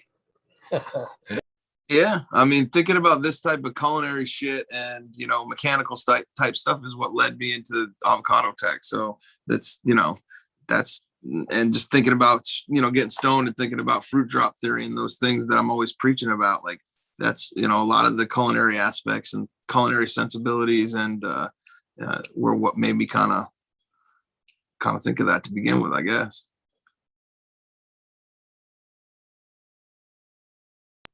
So you want to dive into the avocado tech from here? I mean, since it's been mentioned, or do you want to back up and kind of talk about growing and then work our way up to the avocado tech? Either way, it's gonna come up. We can back up. I mean, I think it's important to let people know who are interested that I, even having the organic sort of Victory Garden style vegetable background, mulching with hay and using manures and all that kind of stuff that I had when I was a kid, I still, getting back into growing cannabis, thought that to grow the best cannabis, I needed to tap into whatever was hot right then. And so I, tried growing with some bottled nutrients. I was like, okay, I see my mom use the Osmo coat out in the, the container beds. And, I understand, putting down time release fertilizer and these things. And I guess I can wrap my brain around spoon feeding a plant, when I feel, or I'm directed to know that it wants what it wants when it wants it. And, so I jumped in, with the bottles to start, because I felt like that was the way I was supposedly going to grow the best product. And, I didn't feel confident enough to even try full scale hydro at that point. I wanted to kind of do soil with liquid additions or whatever. And I just kind of pieced together whatever I thought was a good method. And, the cannabis is always, I felt been good, but it's only because of my perspective. It's just gotten the cleaner and easier and better for the planet I can do, the better. Like, I think that's a natural progression, hopefully for anybody who really gets into growing in horticulture is that's the end goal, is to get, a real pure, clean product. Because if not, then why are you doing it? You know what I mean? Just go buy it if you don't care. So, I'm always looking more at things more from the home cultivator, and I hope to even continue that if I do some more commercial cultivation in the future, is to look at it that way. But yeah, and so I started kind of like everybody else did, and learning to add microbes and things like that came down the line. I didn't immediately understand the science. I just got real thirsty for it and learned it in a short period of time, relatively to how long I've been growing. I think a lot of people, that's the way it's been. I mean, there's some incredible people that have been out in the bush in the back country and have been growing that way out of necessity for a long time, and shout out to them, and big respect to them for even maybe passing those secrets on to people who pass it on to other people, and have really been a huge inspiration in that. And that's been amazing. And then applying the science with it as well, and kind of getting rid of the bro science and not completely getting rid of it, but vetting it, so to speak, has been huge for everything. And so, I mean, I'm still a student, I'm still learning every day, but what I did do is take the best of what I thought I had, and sort of apply it into a new method. And that was avocado tech, that I've now finally been able to kind of come up with and it's not even concrete, but come up with a guideline of a way to cultivate a plant really easily, really naturally, with things that you can either buy locally or you can produce yourself. And that's the way I'm moving more and more these days, is to come up with the truly easiest way to cultivate a certain set of ingredients, and really maintain your garden that way, and just operate on that law of return. When you take something out of your garden, you got to put it back, and to embrace the reuse of soil, and to embrace learning true IPM and true observation, and how to avoid problems, rather than create them. And I like two birds with one stone type solutions I look for whenever I can in the garden.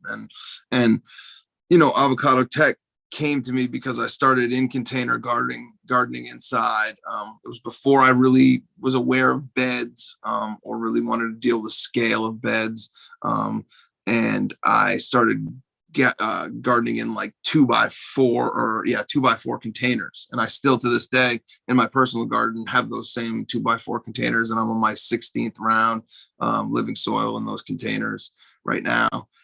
And the soil I've been able to maintain in a great way, and have had very little rough patches at all. And if I have had any, they've been fantastic learning experiences to teach me how to keep out of the any kind of danger zone. And avocado tech came because I wanted to add worms to my system, because I just had always known the benefits of them. But I started to think about, like, so am I gonna have to go down the road of a worm bin?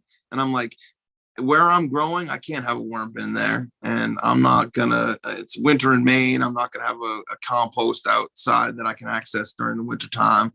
And my mind just started running in ways like, what about composting in container with a plant is bad?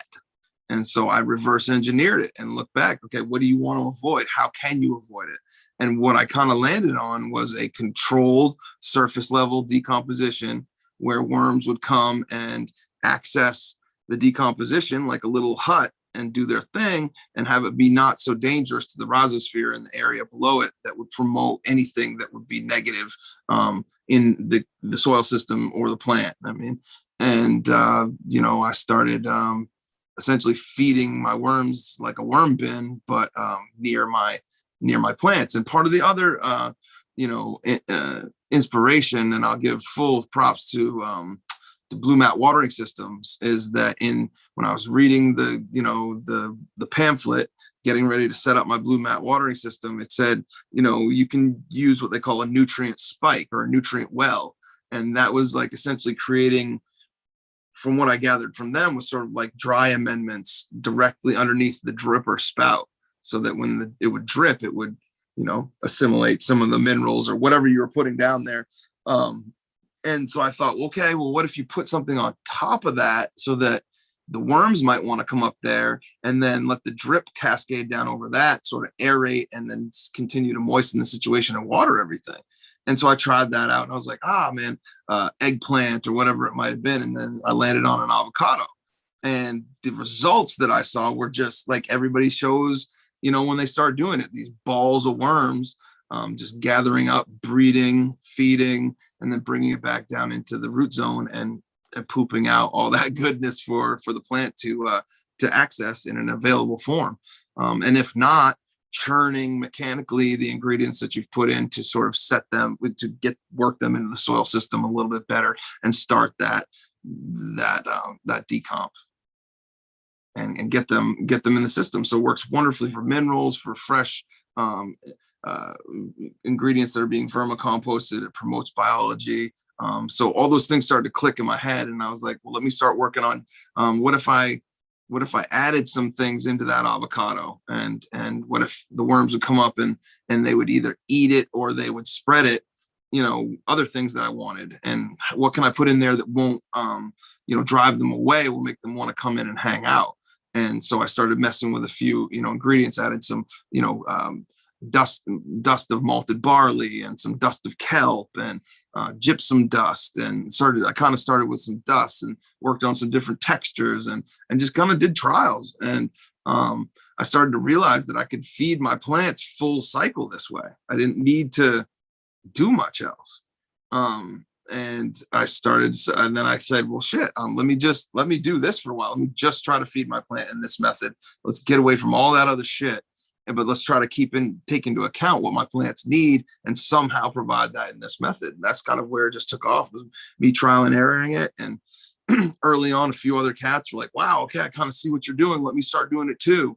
And kind of proving the concept. And from there, I think that enough gardeners' minds were like, I get what you're doing. Okay. And experimented with it too, or I can't tell you how many people that I've screenshotted my original little notebook of scrawlings of this is what I'm going to do, and gave that directly to them. I'm sure there's some people that could produce it to this day and say, these are Blue's original notes, and this is what I did too. And I had great results. And so the beautiful thing about it is originally, to me, it was the fruit drop theory. It's that a plant sacrifices a certain amount of itself, whether it be in fruit, seed, nut kind of form, whether it's being consumed by the flora and fauna below, the biology, whatever it might be, it's adding to that entire ecosystem around that plant, and it's in turn enriching it. It's a really community way to kind of feed. And at the end of the day, diversity and community, those kind of things create a lot of strength and a lot of wherewithal and a lot of insulation to hard times. And I just kind of ran with that theory, and the internet decided, because I was using avocados and stuff, that, oh, that looks like avocado tech. Okay. And I think actually the term existed in Colorado before, for people just like mash and hold, put a hole in an old avocado and just mash it down and let them eat it. But I was the one that kind of optimized it by twice, like taking the filling out and making an actual mixture of guacamole of nutrients, and then putting it back in and really tailoring it to the cannabis plant and the life cycle and the soil. So that was like where people started calling it avocado tech, I guess. And it's stuck, Some people rag on me for the use of avocados because I'm not from, Mexico or California or Florida or wherever they grow, and think that it's got a giant carbon footprint attached to it. But I also remind them that I literally use 1.5 avocados to grow pounds of weed. So the conversion rate feels pretty good to me, especially if, hey, like I've been endeavoring to trade with people out in California and get them out here. And again, I don't even advocate using them every step of the cycle, or even every cycle, if you're in tune with your soil, but it is a killer method to kind of like, get those worms just doing their thing and breeding and active, and when there's vibrance in the worm population, there's vibrance in the plant. Dead up. It's just how it is. The macro and the micro, when they're in step, they just it's great. The plants love it. It makes good sense to me. You describing the process there. It makes perfect sense. Everything you described there.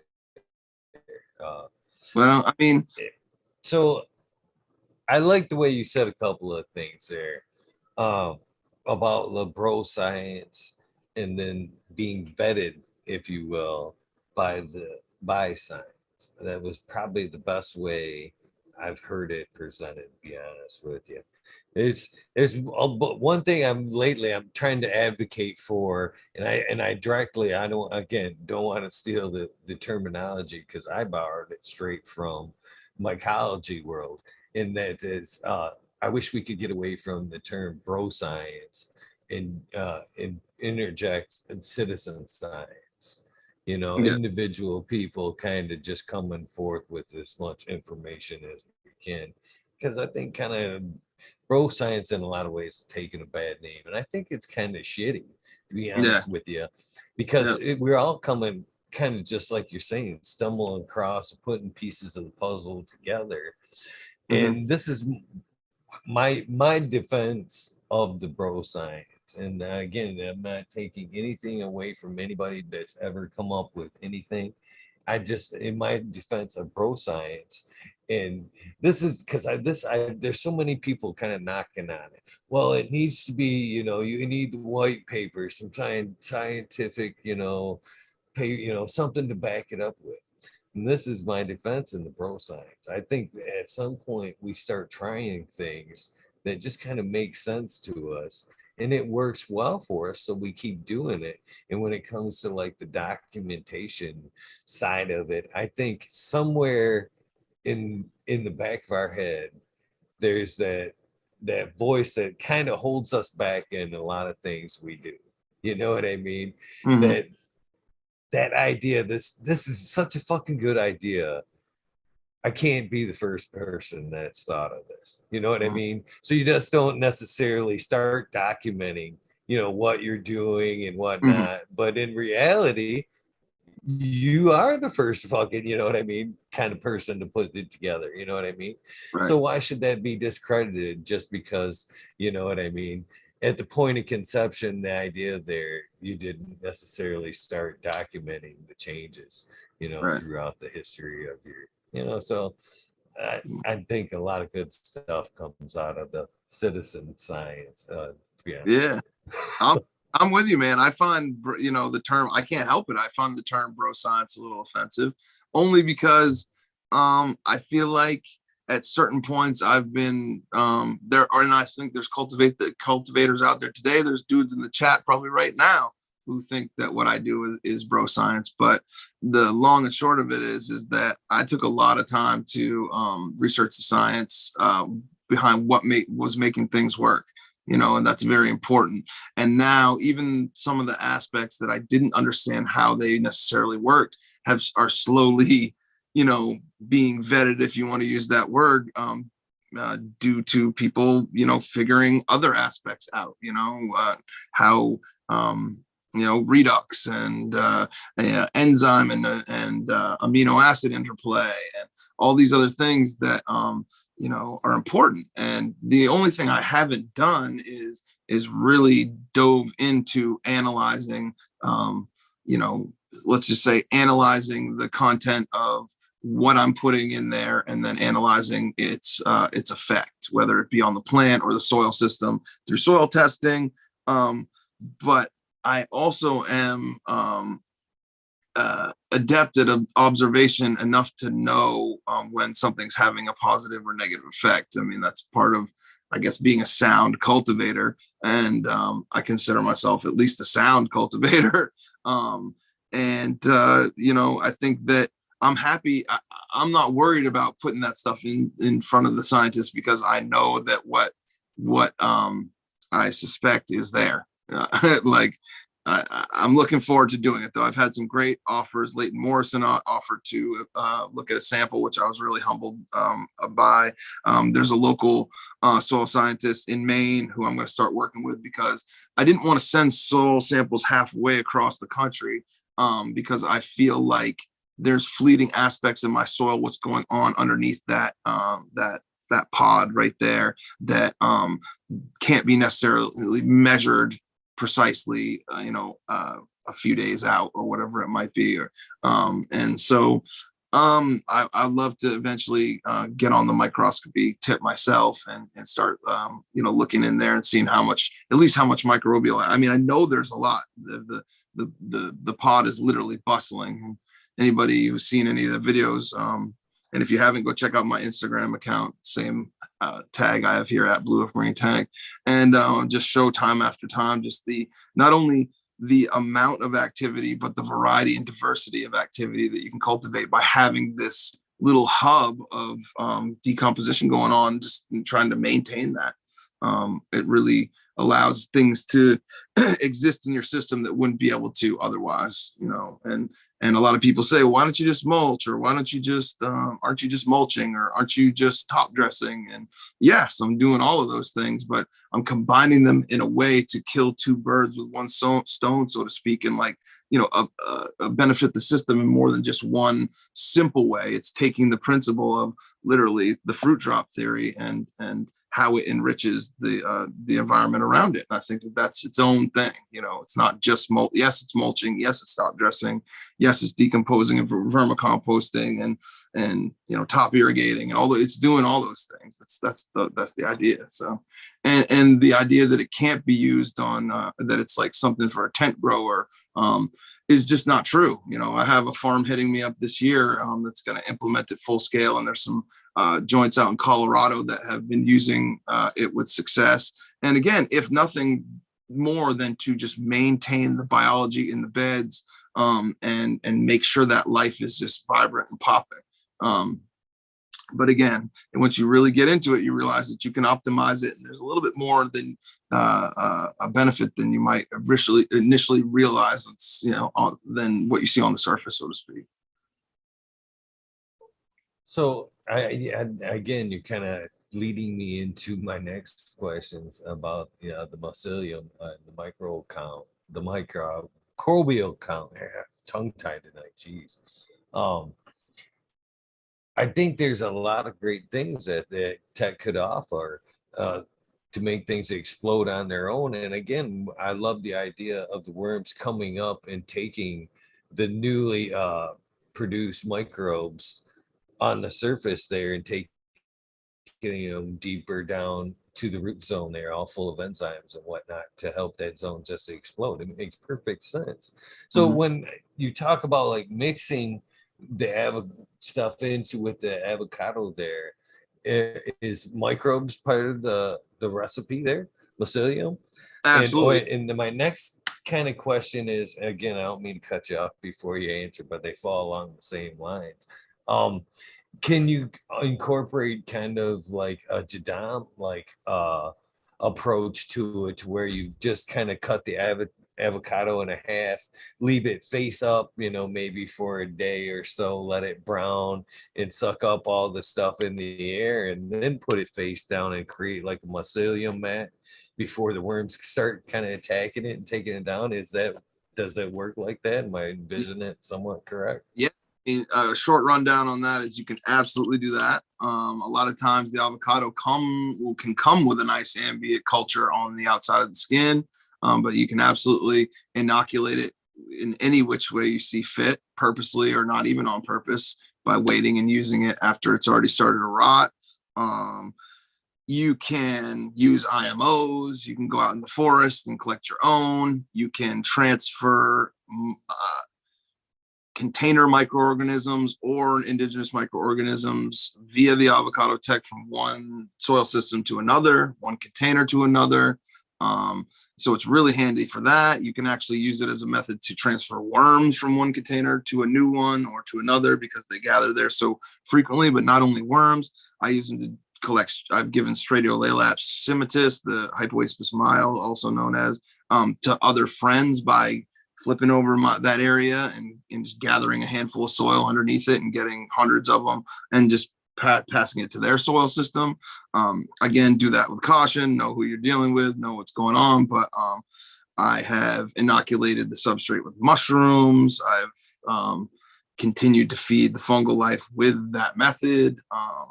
I've branched out into using different vessels, which as they break down, they influence what or select for different microbes. For instance, like a pumpkin and the pectin and the pH, they'll select for a different microbe. A different microbe will flourish under those conditions than they would underneath a different vessel, so to speak, whether you're using a coconut, let's say, instead, or something like that. It's the idea of having a domed fruit or vessel and some type of nutrient source inside of it that is avocado tech. It's not you have to use an avocado, and it's not that. It's you can make it as regenerative or as wasteful as you want, and that's up to you. But what I've been doing is focusing on growing my own vessels and growing my own ingredients, and that way further just closing the loop of just knowing exactly what's going into what I'm doing.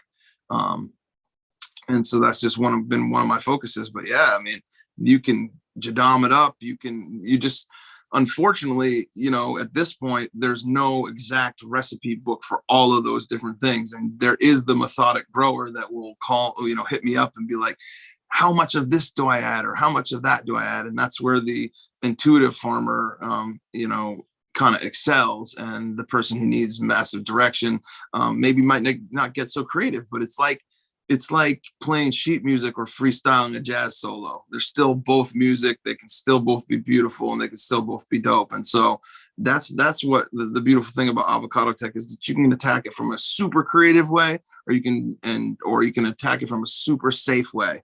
And I know some people are super safe growers and don't want to create more problems. And you can just use the principles extremely simply and avoid a whole lot of risk, or you can experiment around and find some really great things that you might have never found otherwise. So it's the cool thing about it. It's versatile. It doesn't have an end to it. I've been playing with all kinds of different crazy fillings and grains and and a bunch of different ingredients we can go over if you want to at some point. What I kind of like to use and what I found success with. It's definitely another area that's worth talking about too. But yeah, I'm all ears. We can run with that right now if you like, brother. I mean, I'm all about helping any growers, you know what I mean? And again, you kind of said something about people hating on. That's another thing that I see a lot lately. That's kind of bullshit, just because you don't see the value in it, or you don't want to incorporate it, or there hasn't been a white paper behind it yet, doesn't mean it isn't a valid technique. You know what I mean? It should means you should take note of it. You know what I mean? You don't necessarily have to publicly, take it down or whatever. Just it's early in conception, kind of back yeah, to the bro science thing. You know what I mean? If right. it's working, you got to at least try it before you can discredit it, I would think. Yeah, and I mean, I'm at the point where I've done it enough and trialed it enough. There is no discrediting it. You know what I mean? It works. It does. It just depends on what you do with it and how you apply it to your system. I can't. People ask me for advice all the time, and it's like, if I'm not there and can't see what you're doing and what you've done before and done the time before that and done the time before that and all the way back from when you conceptualize your grow, I'm not going to give you advice. That's silly. I can tell you a couple of things you might want to do or look into, but I'm not prescribing anything to anybody. Like I said, I'm just showing people what I do and how I do it, and I can give you some suggestions, and ultimately it's up to you to, again, know your growth style and how to implement it, basically. Again, I just want to go back and reiterate. And again, I'm not talking necessarily about you, so good sir, and about the avocado attack. I'm kind of relating back to uh, the citizen science side of things. You know, uh, people are less and less likely That's probably why more and more bro science isn't documented or, or more put forth, is when a voice does come out and say, hey, this is what I'm doing. It's working for me. If the masses laugh and smack them on the head, less likely, more people are going to come up and go, hey, this is what I'm doing. I've been trying this and it's working well for me. And it's not something we normally do, but, you guys Yeah. might want to consider this, you know what I mean?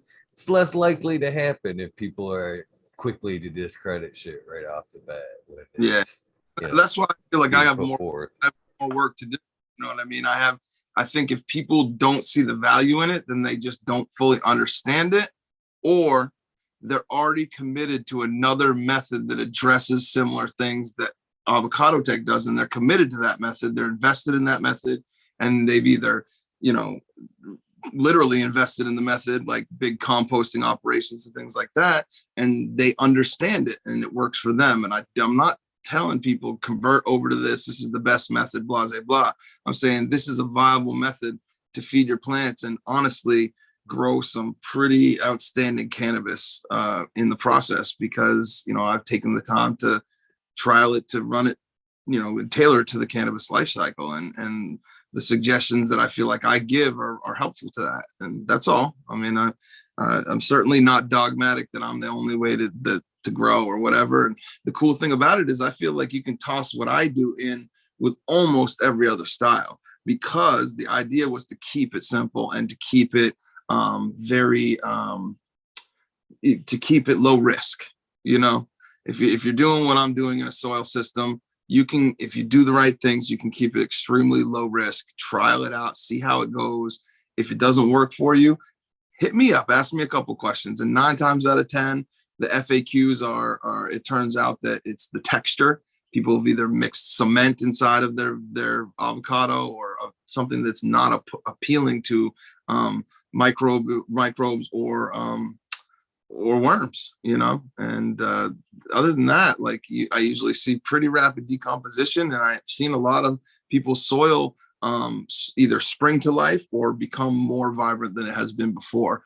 And if nothing, the worms you're going to get a bump in your worm population. So again, it's just something that I'm seeing so many people try, and I think I'm just getting flack or blowback because other people are seeing other people try it and they don't necessarily understand or see the value in it. So, hey, that's why I'm here. That's why I'm talking about it as much as I can. And I'm not selling anything, man. I'm not trying to do anything out of this. I'm just showing people how I do it. And I want everybody to grow really good cannabis so that we can up the level, the standard, the bar for cannabis, and this is a viable way to do it in certain situations that, it's very beneficial.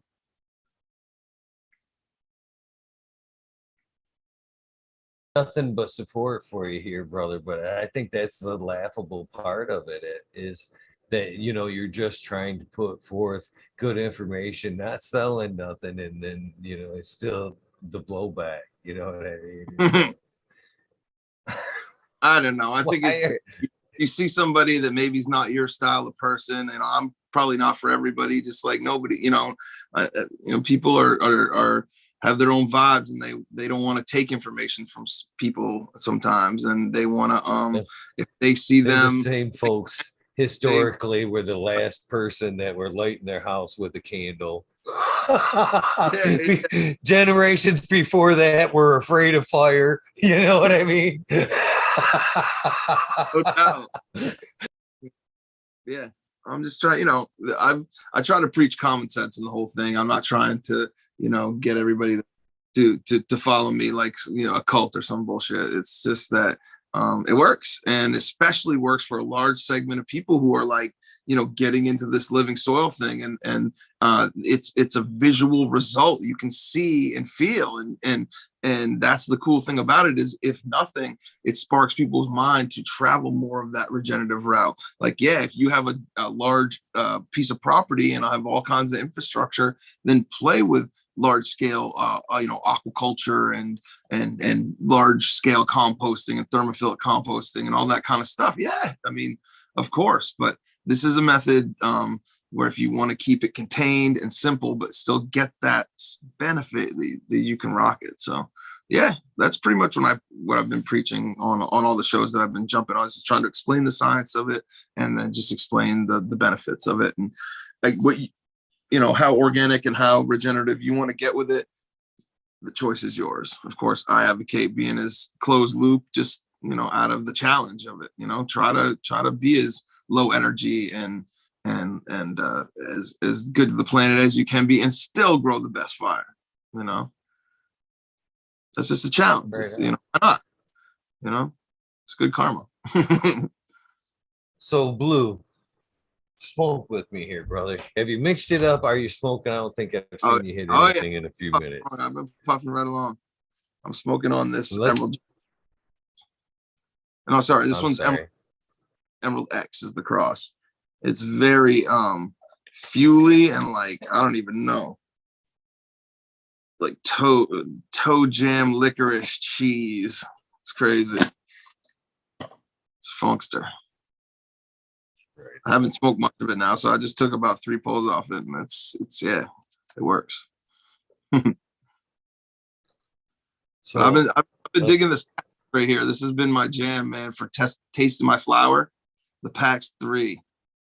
You pack flour right into that thing, and it's got a bunch of different temperature settings, and I like it on like 2 or 3, and it gives you I just get such a great representation. It's like when you have a really nice glass to taste wine out of, you know what I mean? It's like it's the same every time, so you can judge. It just helps for judging. So I'm running through 12 different phenos of this SBR cross. I made 12 different plants, and it's really been helpful for trying to make my selection based on the smoke, because everybody's asking me like, oh, what was your favorite, pheno from last run? And I'm like, because of, some people that have followed along with my greenhouse grow. And so this has been super helpful to like taste, because I keep saying the smoke report, man, is the most important thing. And so, yeah, the PAX, man, I really dig this shit, and you can get real good pulls off it. So that's really cool, because I got really discouraged early on as far as like vaping flower. I went through a lot, the volcano I was never really hip on. I never really gave good representation on how the flower tasted and all that shit. I had a vapor blunt at one point, and a few other flower pens, and it always tasted the same, like vapor. Like vaporized weed, it didn't even taste like good cannabis. It just tasted like nuts. Well, this one's about like right. A roasted nut. Yeah. Almost. On setting 3, like I think on this guy, setting 3 is where like it just gets hot enough to like burn it a little bit, like not quite burn it, but it's definitely at a higher temp, and I get a really nice flavor profile off of it. So I'm that's my pickiest thing, is this aroma and flavor profile. And what I'm chasing now is more like those terps that you get in your mouth that like stay and stick, like the ones you can not only smell but like taste. And that's one thing that's frustrating me about the line that I'm working right now, is that I don't have a lot of that. I've got more like lighter, brighter floral notes that are interesting, but not everybody's like into culinary type weed, and that's kind of what I see it as, like, because it's complex. I chase the ones that are complex and have a bunch of different flavors that are strong, but I do want to somehow fold in some more of that mouthfeel, those waxy lipids or whatever it is in the plant that really like those, you could taste. So I think that's going to be the next frontier, is getting the combination of the two, really high terpene content and also just really great, flavor. And also just excluding the harshness and cough. And, that's my biggest gripe in tasting other people, not everybody else's flower, but certainly a lot of commercial flowers. It's harsh, it'll burn the back of your throat, make you cough. And that's generally just their cultivation practices or their drying and curing practices. And it's frustrating. My flower is not perfect, and sometimes I nail it, and sometimes I almost think it's like an accident when you completely nail it. But again, yeah, I don't know. We're on a tangent there, but So a term that you said that I kind of like there was culinary cannabis. Do you think that'll be like a thing at one point? You know, we select for a lot of things. Do you think culinary aspect, choosing it for cooking flavors, do you think that will ever be a thing?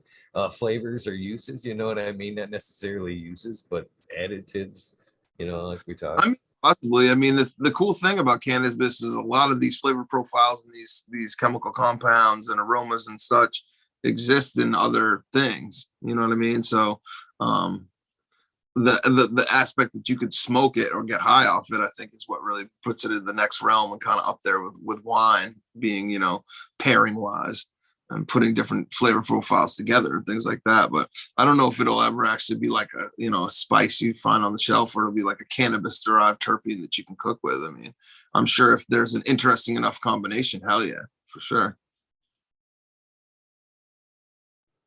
It's going to be interesting to see how it plays out. Another thing too, I forgot to mention it, was the root there when you were talking back. The root has a lot of inflammatory properties as well. I Yeah. don't know if those would transfer over as far as like when you use them for cooking. You know what I mean? If they'd be lost to the heat. Uh, but yeah, they're there as well as, you know, making that flavor pop. It'd be cool if that be a great side effect of, you know, adding that flavor. You had that anti-inflammatory property introduced into the meal would be pretty damn cool. Oh yeah, well, that's key. I'd like to know more about the root, and I'm sure there's a lot more knowledgeable folks that you can get on here, get on your show that could break that type of shit down. You know, the medicinal aspects of things like the root and lesser used things like the stalk and yeah, no, like I said, it's an amazing plant, man. That's why it's so fascinating to me. That's like I might not be interested in every little thing about it, but you know, there's something for everybody. It's cool. So you want to tell me a little bit more about the tech there? So Sure. how do you use it throughout the life of the plant? Do you you said you add inputs? Do you change inputs throughout the life of the plant Yeah. according to the I mean, plant's needs? and also, you know, it's a lot more complicated than just, you know, the avocado tech. There's, you know, other, you know, techniques and methods and things that I do with my specific grow style, that if you want to get into like how I do it, and then it's sort of how I can talk Yes. about how I, you know, other people can do it in their styles. But like for my particular style, I like to mimic nature as much as I can. And so I try to make sort of like a rotating cast of conditions in my beds. And I will, you know, take into consideration the seasons. And I know that creating a lush, green, warm time, wet time like spring is a great way to pop off a run. And so, you know, after I harvest, I'll then lay down, you know, like right now, for instance, I harvested and there was only hardwood chips on the surface and cut and chopped cannabis stalks primarily, and some leaf material, dried leaf material that I reapply, and my avocado tech. Like that's what's down on the surface, you know, because it's being shaded out and there's no real cover crop, so to speak. And it's also better really for IPM in the long run. And so what I like to do is at the beginning of a run, as soon as I can, I will reseed it with some type of either companion plant or cover crop. And the idea is to just keep the the microbial interaction and the exude interaction that the plant has with the soil going, and also create ground cover to retain moisture to protect my microbial population. So I'll put down clover, I'll put down ryegrass, I'll put down like a curcubit, like a whatever, like cucumbers or squash, or because they have big fan leaves, and I'll only let them grow for a time, and I'll introduce my cannabis plants and plant them in the bed, and then I will let this lush interaction of like sprouting and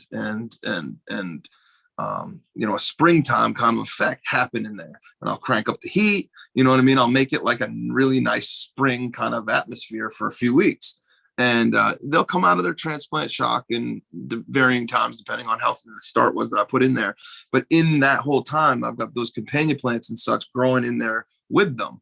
And again, the exchange that they're having in the ground and the waking up of the microbes from the more dormant harvest time just spurs this massive interaction in the soil, and the plants grow at a really high rate. Basically, I'll keep it nice and moist and humid. I'm talking like 80 degrees, 60 to 70% humidity, even 75 if I really want to crank it in the very beginning when there's really low risk.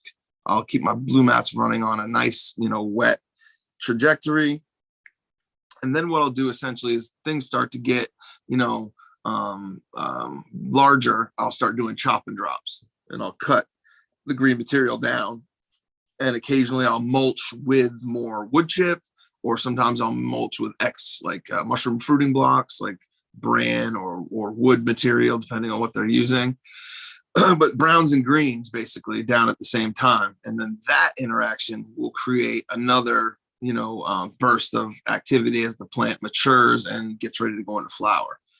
Now, that's just how I do. This is what I do as a method. Then I'll defoliate, leading into flower, or at least by day 21 of flower, defoliate pretty heavily, but not crazy. Just anything below the screen, because I grow in a screen of green, and I'll defoliate all that and drop that. So there's more browns and greens, more spurring more microbial activity.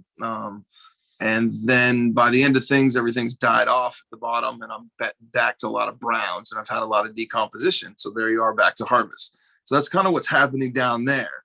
And all the while I'm doing the avocado tech to implement, to kind of complement the style of the plant. So in the beginning, I mix up an avocado we could use a pumpkin, any kind of vessel, and mix a filling that's high in nitrogen, basically as a focus, and calcium. And so what I'll do is take some of those companion plants in there, that green material, I'll puree that into the batch. I will add extra gypsum dust. I can sometimes, like every once in a while, put some oyster flour meal in there as a slow burn, just to get mechanically mixed down in there. I'll use rock dusts. I will use malted barley. Those are the kind of ingredients I'd use in the beginning, and keep it that's about as crazy as I go. If you want to add some microbial elements to kick the party off, so to speak, that's a good time to do that too. I recommend that in every one that you put down, but that one will go down immediately. And it's assimilated into the soil during the veg period. Usually it takes about 10 days to be, completely spread into the soil, 10 days, 2 weeks, something like that. The bigger vessels, maybe up to 20 days, but it covers that lifespan and keeps that shit popping. You know what I mean? And so that'll be through veg. And then when I start to consider going into flower, depending on how well my branching and vegging is going, I'll then consider putting something down that is more targeted for pre-flower or flower. And that would contain ingredients that would be high in phosphorus and potassium, potentially calcium again, because I feel like it's important to kind of keep that as a running theme throughout, especially depending on your cultivar. My Mac V2 loves calcium, cannot give that thing enough calcium. So that's important to put in the mix. And that's a time where you might want to use something like a biostimulant if you're a believer in kelp. I like the foliar kelp more than I like to mix it into my pod, but other biostimulants, malted barley, things like that. I like to use things like pumpkin seed for phosphorus. I like to use sunflower seed for phosphorus. Those are all things you can grow yourself too, which is kind of cool.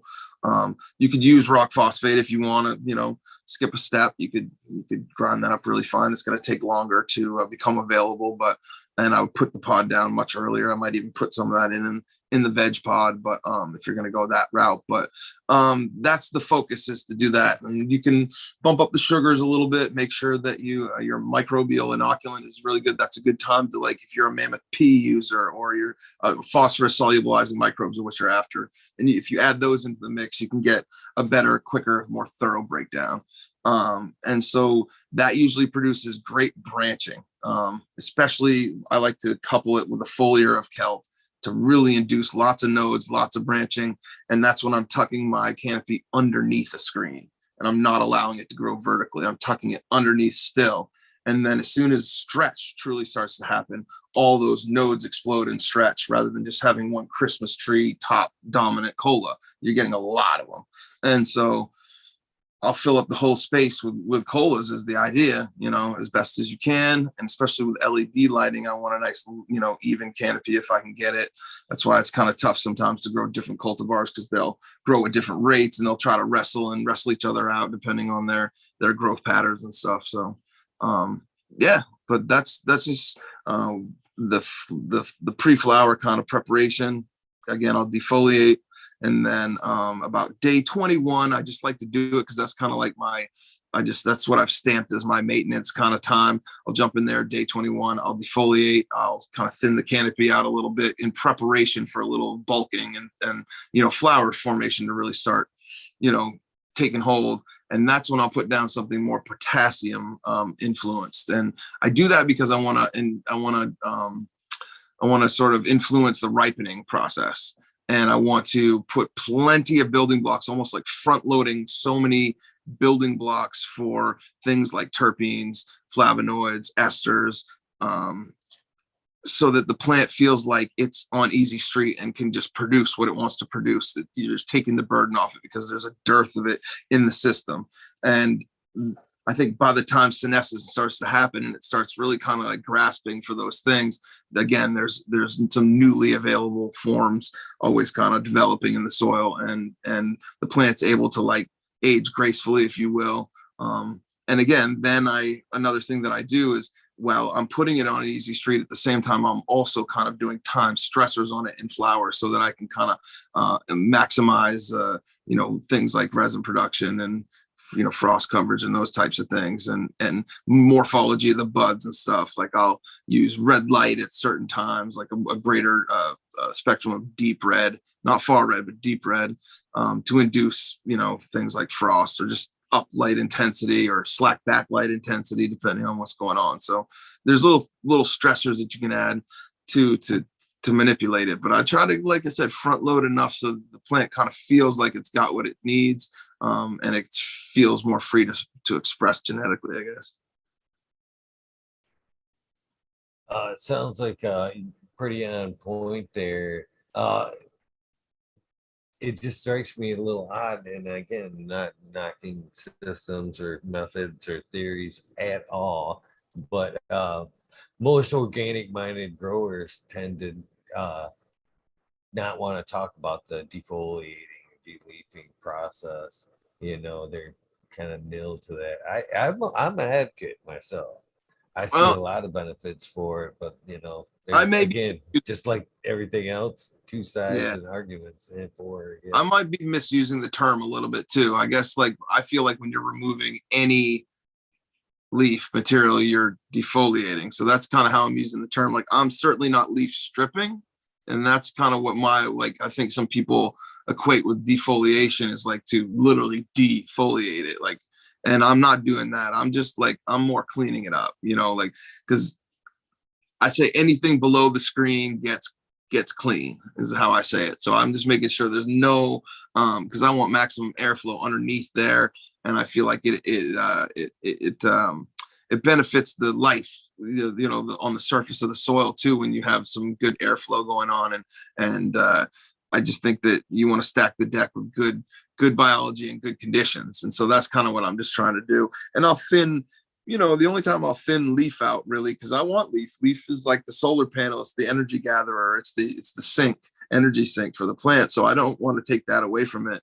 And it's also the indicator of plant health. I mean, a lot of people use leaf tone and not only leaf tone, but leaf, presentation as indicators. You can see when they're happy and when they're not happy, and kind of when they're in high gear and when they're in low gear. So no, that's super important to me. And I understand using the leaf strip as a stressor and as a way to make the plant focus on certain things. But I think you can steer it that way anyway, with leaving that leaf on, maybe not exactly the same way, but with other things, basically, is what I'm saying. And I just pick cultivars that aren't that leafy if I can, and are just have a lot of bud meat, you know what I'm saying? So that's the goal. So yeah, not a lot of defoliation required, but yeah, I'm cleaning it up underneath and sometimes thinning it out to get maximum light penetration. That would be the only time I'd really take much leaf off. Right on.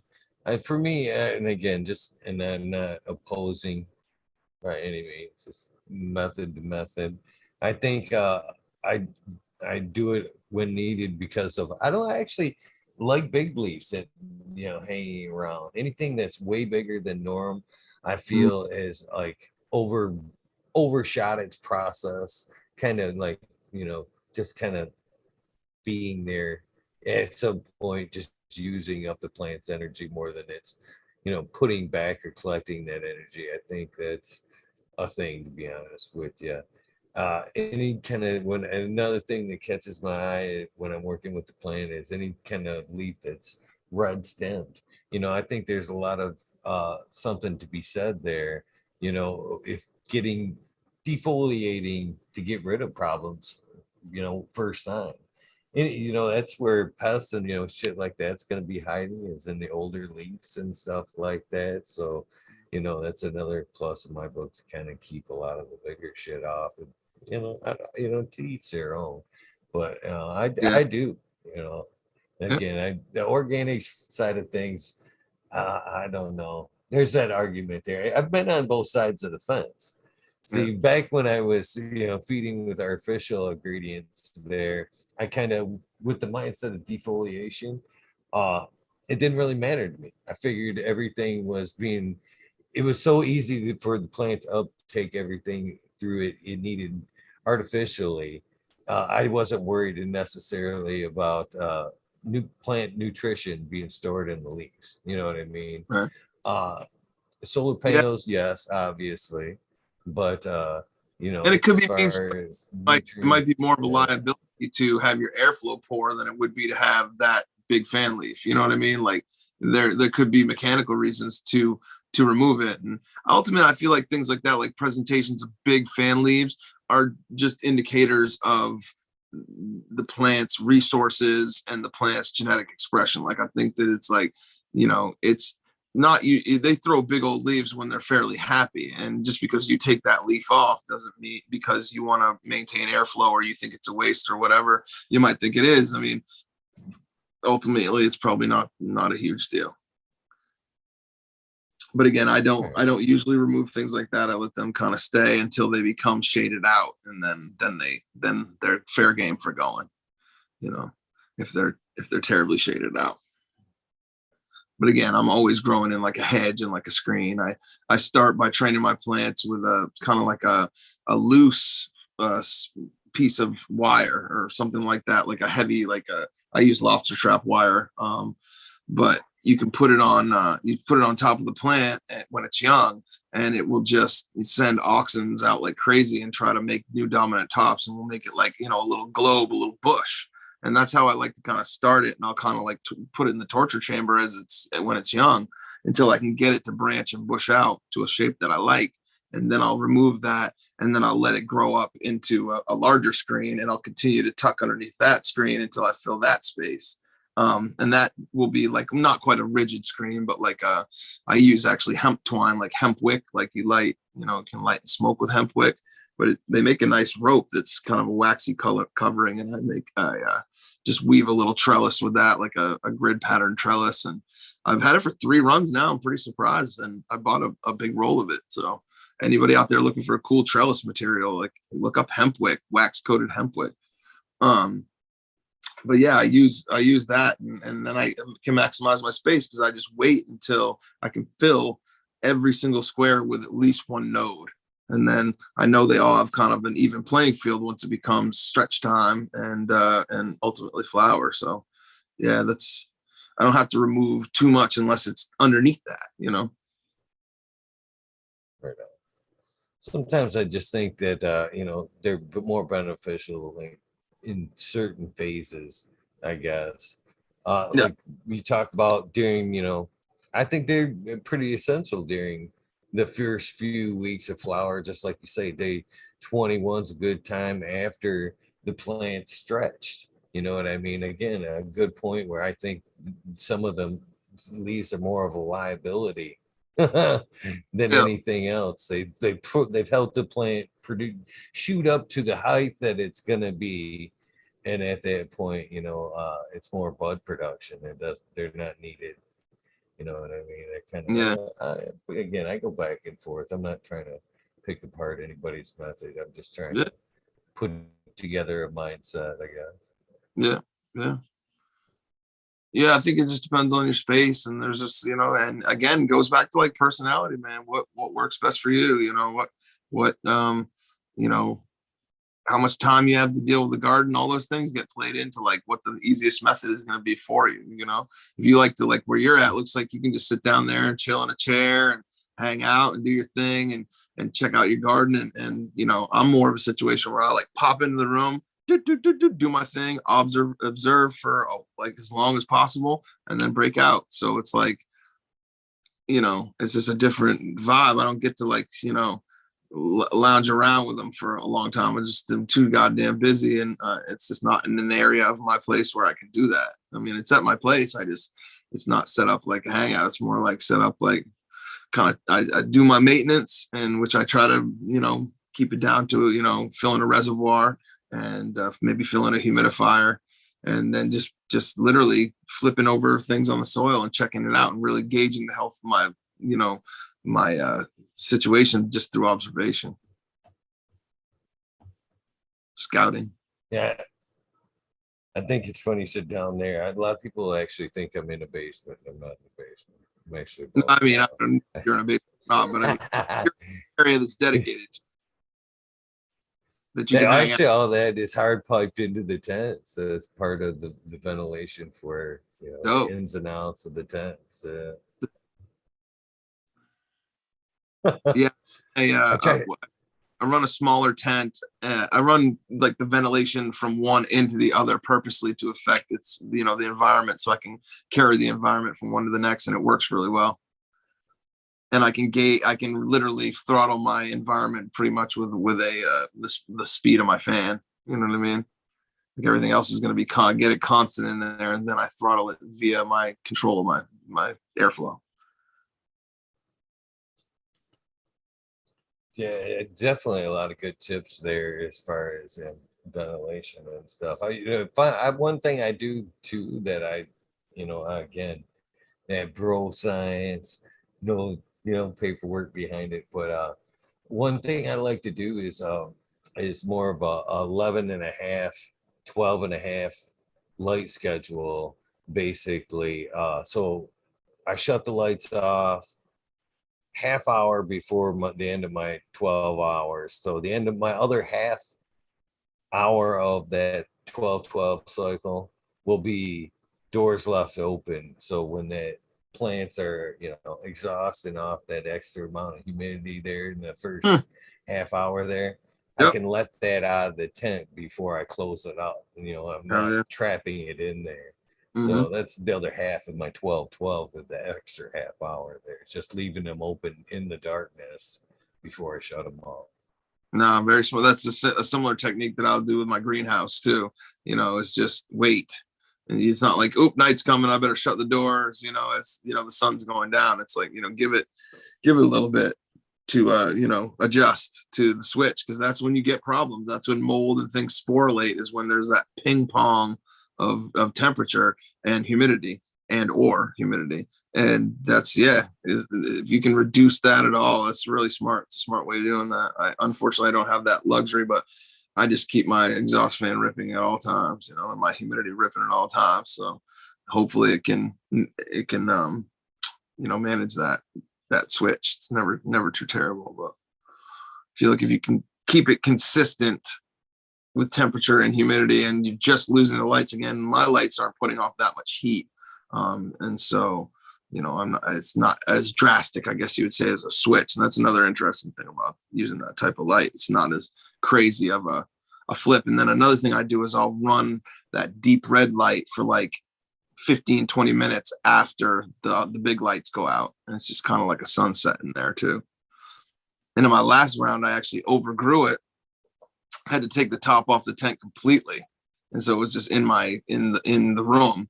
And luckily I have a heat pump in there, so I can still manage the temp. And of course I'm in flower, because at that point I'm pretty decently into flower. So the managing the humidity obviously is important on the high end, but if it's naturally low, which it was kind of in there, I can supplement and just like, dial it in. And I was getting the added benefit actually of syncing my schedule with the sunrise. And so I was having sunrise come up and then have my lights click on so that my plants in the morning would get a natural little sunrise. However intense or not intense it was, they're still getting that natural dial up, and then boom, like, the lighting, and they seem to love it. So it's just another kind of luxury thing I'm able to do when you're baking that one pie, bro, instead of the 1,000 pies. It's those little damn things that you can do that are going to give you, add to the secret recipe, so to speak. But yeah. So is it hard to come indoors after growing mainly outdoors for a good portion, and then a greenhouse? Is it like putting your head down to come in and come into a tent? I mean, if they're all cool in their own way, man, again, if you really love growing, I don't understand why some people knock on tent growers and scoff at large scale growers and this and that. It's like, man, if you're really into this shit, you respect all those different things and you're into all those different things. Just, I don't get it, but whatever. There's an ego thing, I think, in the cannabis world sometimes. It's like fishing or something. I caught the biggest fish. Like, fuck out of here with all that. I'm just not interested in that. And anyway. No, that's not necessarily the route I was taking there. There's a lot of different methods in, all the above. Outdoors to greenhouses, man, there's a lot of skill adjustment there. Taking the greenhouse indoors. I mean, that's all I meant. I mean, I see. Do you prefer to be outside or in the greenhouse, or is it disheartening to take the sun out of the equation and come in and invest with the tent? I guess that was what I was getting at. Yeah, I hear what you're saying now, and definitely, like, I would say that when I'm growing out in the greenhouse, I'm jealous of the lighting that I have in the indoor. But then when I'm growing out in the greenhouse, when I'm growing outside, I'm jealous of the climate control more so that I have in the greenhouse, or the cover at least. So I love indoor because of the control, and I feel like I can get plants to express the craziest, I guess, inside. But I'm kind of relearning or revisiting my outdoor techniques and combining them with my indoor techniques in the greenhouse. So in some ways, that's the most fulfilling. And what I'm doing there is I'm growing with grassroots fabric beds inside of a greenhouse with blue mat irrigation, and with trellising and growing in like hedges. And it's been really fulfilling because I can, grow bigger, larger plants with more headroom, and I can see a different expression of the same genetics that I've been like running inside or even thrown outside, for instance. But, at the end of the day, I'm not a breeder, but I do have interest in breeding and kind of like following and chasing lines. And so seeing the different expressions is really, helpful. And at the end of the day, I do really like cultivating with as natural system as I can be handy enough to create inside, even though it's not maybe, the sun is not there. And I would love to, do something funky like use solar tubes or have a light depth or something like that in the future. Having that mixed lighting would be really dope too. So yeah, I mean, I don't know. I'm jealous of each different one in each different way, I guess, and being able to use the tools that you can use in one and not the other, kind of. So, but I do like indoor, and I feel like I've honed avocado tech the most indoor, although I'm using it outdoor and in the greenhouse with great success. So, I just feel like that's where I dialed it in, and that's where I've kind of like come to learn my LEDs and know my LEDs and kind of check out their strengths and weaknesses and learn the, jump on that learning curve, figure it out. So I do dig that. So when and why did breeding come into the picture? I mean, it always, like, not always been there, but I've always, like, either accidentally had stuff, made stuff, or I started probably like consciously doing it in like 2016 or something like that. So not super, pretty recently. And because anybody who really knows breeding just is a long game thing. If you really want to work something and you really want to get a look at something and you don't have the ability to grow out huge populations. So it's another thing that I'm considering is we're talking, we sell seeds from a company who is called Seed to Soil, that are out of Maine, because in Maine, in the recreational program, you can only buy seeds from a producer in Maine. But they can be licensed producers for other seed companies. So they are, I believe they're official distributor for Humboldt Seed Company. So we started carrying, their stuff, and I was talking with them, and they were kind of interested in looking at larger populations, some of my genetics. So I might team up with somebody in the future and just see if I can facilitate getting a look at a larger look at the populations of the seed stuff that I have been making. So, and it's just me taking things that I like, and that I've thought through thoroughly, what a nice partner or pairing might be, and then putting them together. And now it's just a matter of, as I can, looking through it all and seeing what I see and carrying on what I think is has merit or whatever. So, nothing. Your life experience through cooking and wine, through that stuff, has it made you more critical during your selection, during breeding? Yeah, critical, not in a negative way, critical in definitely a positive way. And I guess more like, I don't know, I feel like I'm looking for, like, I know what I'm looking for, kind of, or when I find something that I like, it really stands out to me. It's like, helps with not being so confused. Ooh, do I like this? Do I like that? And you kind of got to make the call, make the choice. Like, that's the one. You make 2 or 3 sauces. They taste all 3. It's which one's the one. And that's kind of what I see here, is like looking for something that is following an attribute that I'm looking for to carry through. And that's all I'm just trying to do. So yeah, cooking and wine, both with the aroma profiles and all that stuff, it really, really helps. Making selections, which is kind of cool. So, yeah, breeding's fun. It's just, I'm a pollen chucker at this point. I'm not, trying to put out seeds or anything like that. I'm just trying to find some cool cannabis.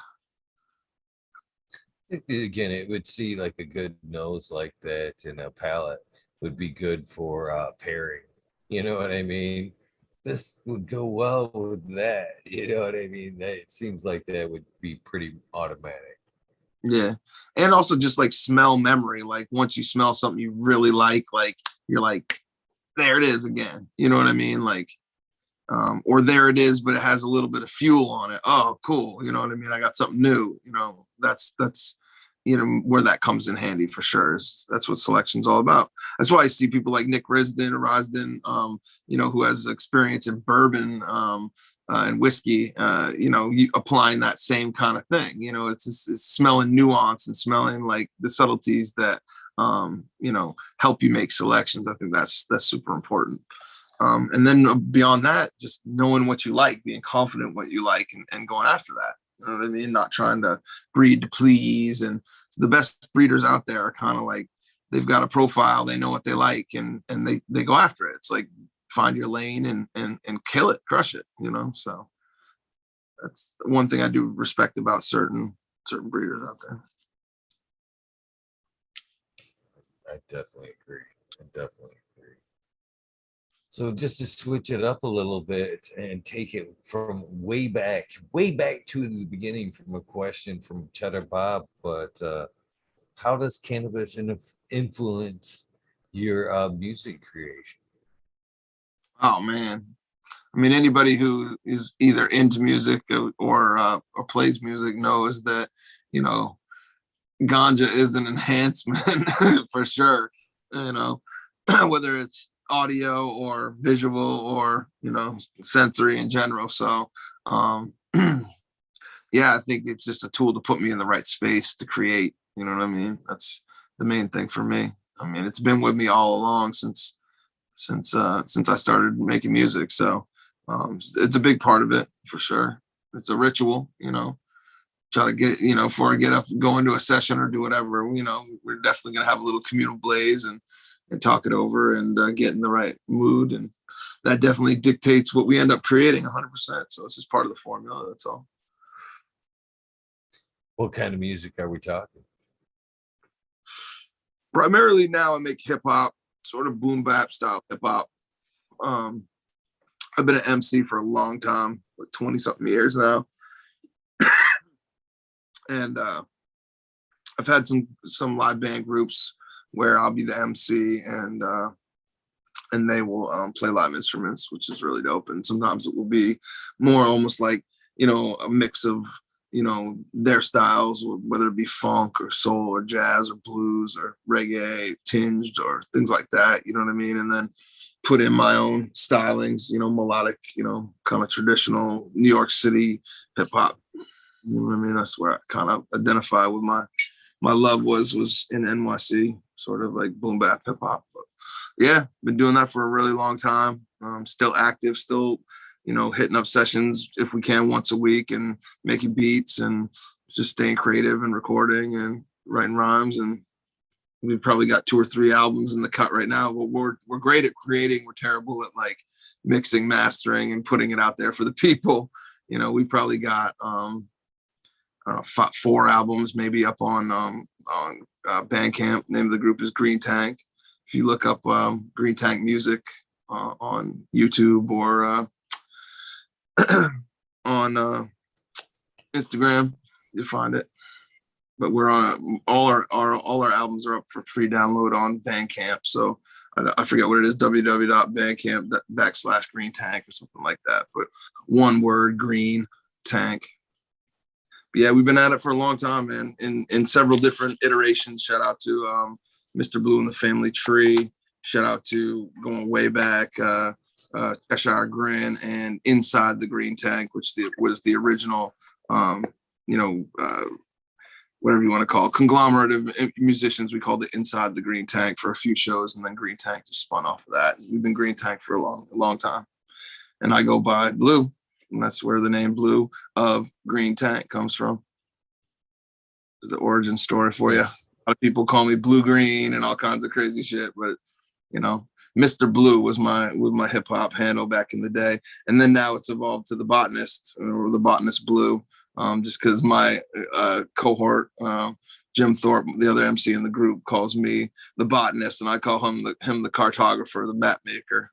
I'm the plant specialist, and he's the map. He maps it out, schematics and shit. But yeah, that's where it all comes from. Been at it for a long time.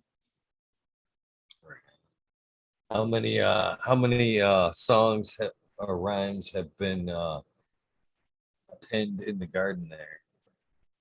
Oh Just God! In the garden, working in the garden. Countless. I mean, that's a big part of.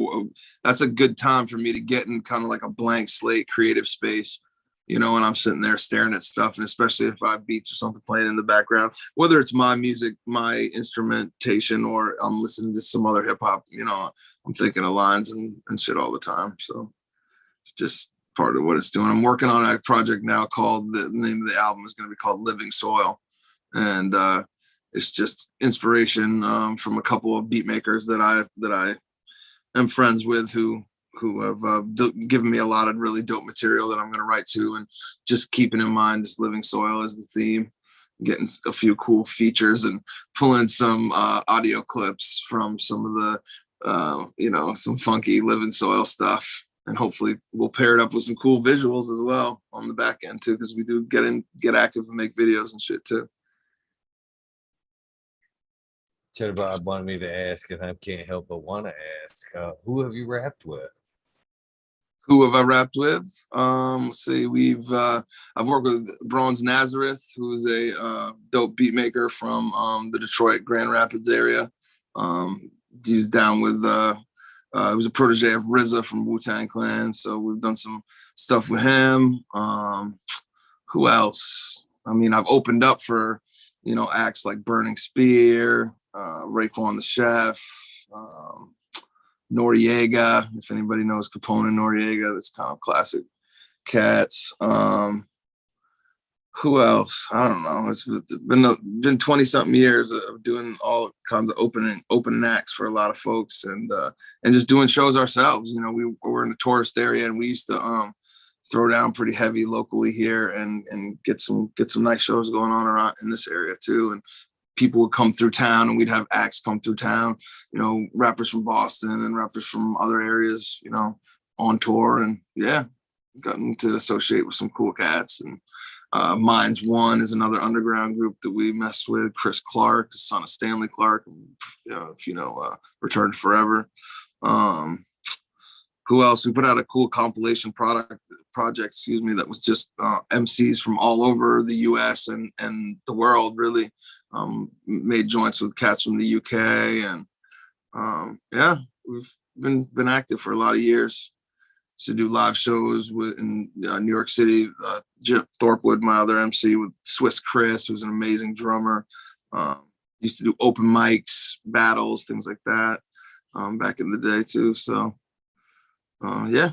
I just seen a good calling for you, Blue, if you want to see it. Again, I'm my mind's fucked up the way I take things. I'll be the first to admit that. But I think... and again, take it for what it's worth. You said, well, I don't know if I want to do that. It's already been done. This ain't been done. It would be fucking awesome. I've kind of for about a year now, ever since the Bigfoot event here in northern Michigan, we had a camp like event, and at the end of the night, we were lucky enough, one of the vendors, Johnny Green Thumb 710. We're all sitting around campfire, smoking it up, bunch of fucking kick-ass growers and shit. It was fucking awesome anyway. And then Johnny sits down and fucking plays the guitar. He plays like fucking amazing singing. That campfire and cannabis, that music and cannabis, hand in hand. I would love to see, a cannabis and music show. But if you take somebody with your skills, my friend, and add the trifecta of cooking, cannabis, and music, would be fucking badass. You could honestly fucking, put the thing together, and why it cooked or whatever. Most, cooking shows do the ta-da thing. You know what I mean? They've got the one, you know what I mean? But on your show, you could actually like fucking do a set, you know what I mean, while it's cooking or whatever. And then go over there and finish the dish out, while it's cooked or whatever. I think a cooking music cannabis show would be fucking kind of kick ass, to be honest with you. If only I could, balance all the plates, you know what I'm saying? Do it all. Like I need financial freedom to be able to do that. Right now it's going to work every day. I'm putting one pant leg on at a time. You know what I'm saying? So I don't know if I'm ready to jump into Guy Fieri stardom. Dude, these days, man, that might be the ticket. At one point we all think about the dream that we put down the nail bags, the fucking our main job. But you never know, man. Things are changing. That'd be cool as fuck, man. No doubt. You gotta admit, man, that'd be nice to do once a week, and then the rest of the week you could just cultivate. You know what I mean? That'd be pretty badass. Yeah.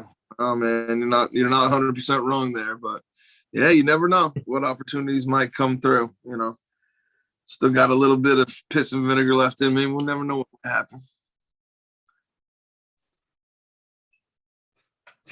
So another thing I wanted to ask, because I'm a dog guy myself. Cheddar Bob says you've got a giant terrier. He asked earlier, where is it at? How big is it? How big is he, man? Them things can get pretty big. Nah, it's a Boston Terrier, so it's a small dog by nature, but it's huge for a Boston Terrier. It's like the Great Dane of Boston Terriers. The things like I bred Boston Terriers for many. There's another goddamn thing I did is bred dogs, and I bred Boston Terriers for a number of years, and like they'd be between like 16 and 26-7 pounds maybe. This motherfucker's 43 pounds, and he is not fat.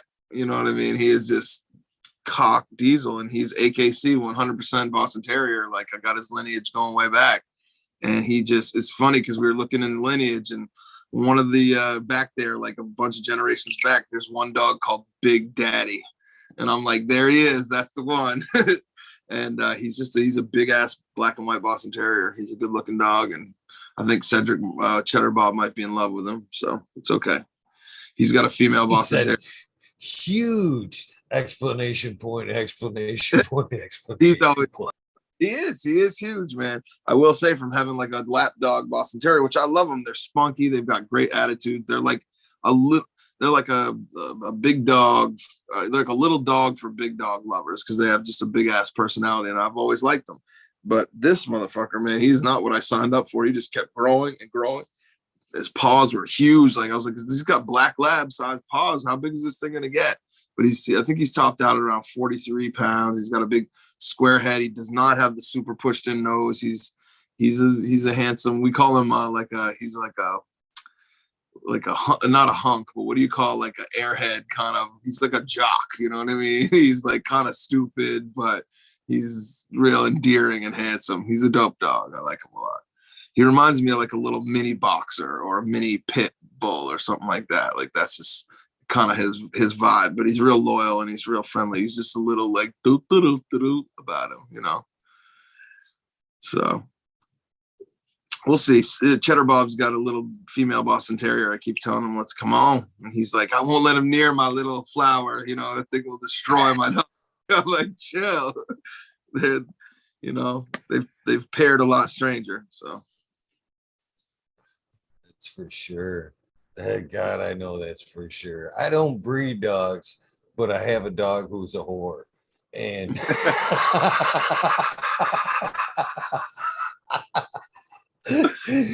she has bred with some of the most mind-melting dogs that you didn't even think was possible. She looked, let's put it this way. She, at one point, she looked like a hood ornament on this one dog. Didn't even look possible. I was like,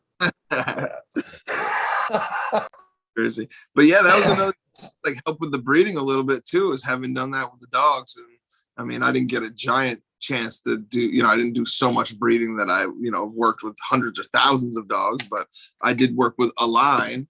So it was kind of cool to see the different expressions there. And that gave me a little bit of insight on, you know, for the cannabis thing too. So a lot of that stuff is like, I did those things because I was also, that was a side interest to something else I was doing, you know?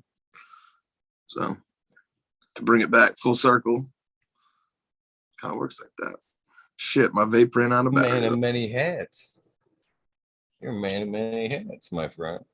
Yeah, I mean, I try not to wear them all, you know, at the same time, but I have over time. I guess I probably am a jack of all trades, but a master of none style. Like, I kind of do something until I feel like I've gotten out of it what it is I want to get out of it, and then I kind of move on. Usually, you know, like I kept chickens, I've kept livestock, pigs, turkeys, but that's over time. And I've been like, I'll do it, and then I'll be like, okay, I get it, you know, next. But the one thing that's been constant is cannabis, like is growing that and kind of developing my style with that. That's the one thing that is just such a wide open, you know, playing field. I feel like I can never kind of know exactly everything that you can do with it. If you've kind of stopped there, you're not continuing to optimize how you're doing it, then you're just kind of doing it for a different reason. That's all. So, yeah. So I guess before you, how much, I don't want to take up too much of your time. I know you said your battery is dead, so I don't know how much time I have with you. But, yeah, no. So on that, but yeah, I do have to work in the morning, so I can't stay up super late. It's all you West Coasters are still early over there. Where are you at, Eagle? You're in the Midwest? I'm in Michigan. Yeah. Yeah. I'm in Michigan. That's what I thought. Yep. So you're on the same time, but yeah, can't get after it too late tonight. But I'll drink my saucy second beer of the night and really go wild tonight. More putting me down than anything. Yeah, the alcohol. Man, I gave that up a long time ago. But teachers, oh man, it's one of those things. I guess it's a fine. There's so many beers out there. When I did drink, man, I used to, you know, love to try new beers. So these days, I'm almost glad I don't drink because there's It's so many overwhelming. new beers out there. Yeah. Work. I took a break for quite a while from beer, but I've gravitated back to just having a couple, and it's more like a taste good type of thing, or especially when I want to, I like a smoke and a little bit of Bruce. I think that's I don't know. That's a kind of a nostalgic buzz on, you know what I mean? Back when you couldn't afford that many beers, so you get like a 40 and you can only afford a fucking, a dime bag or a 20 or some shit. So you don't even have that much weed. But I'm a fan in my wiser older age of just that buzz, like a nice little chill, relax. That's it, kind of thing. Unless Cheddar gets, might catch me on a late night live running around going crazy, but that's seldom now these days. Cheddar Bob, I can't imagine. He's such a lively character. I can't imagine. Oh, he's an instigator. He's bailed me out. He's picked me up. He doesn't drink either, and so he's a great friend.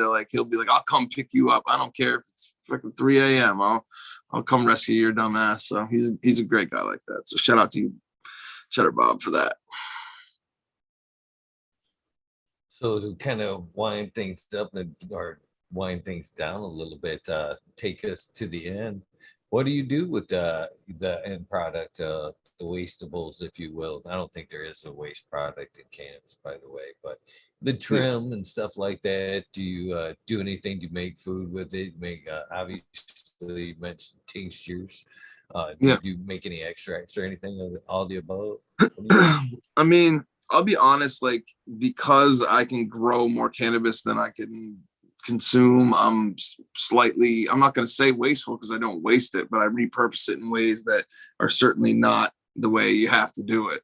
And what I'll do is essentially when I'm trimming, I'll just save any of the dry, trim tray, dry sift, whatever you want to call it, that comes out of that.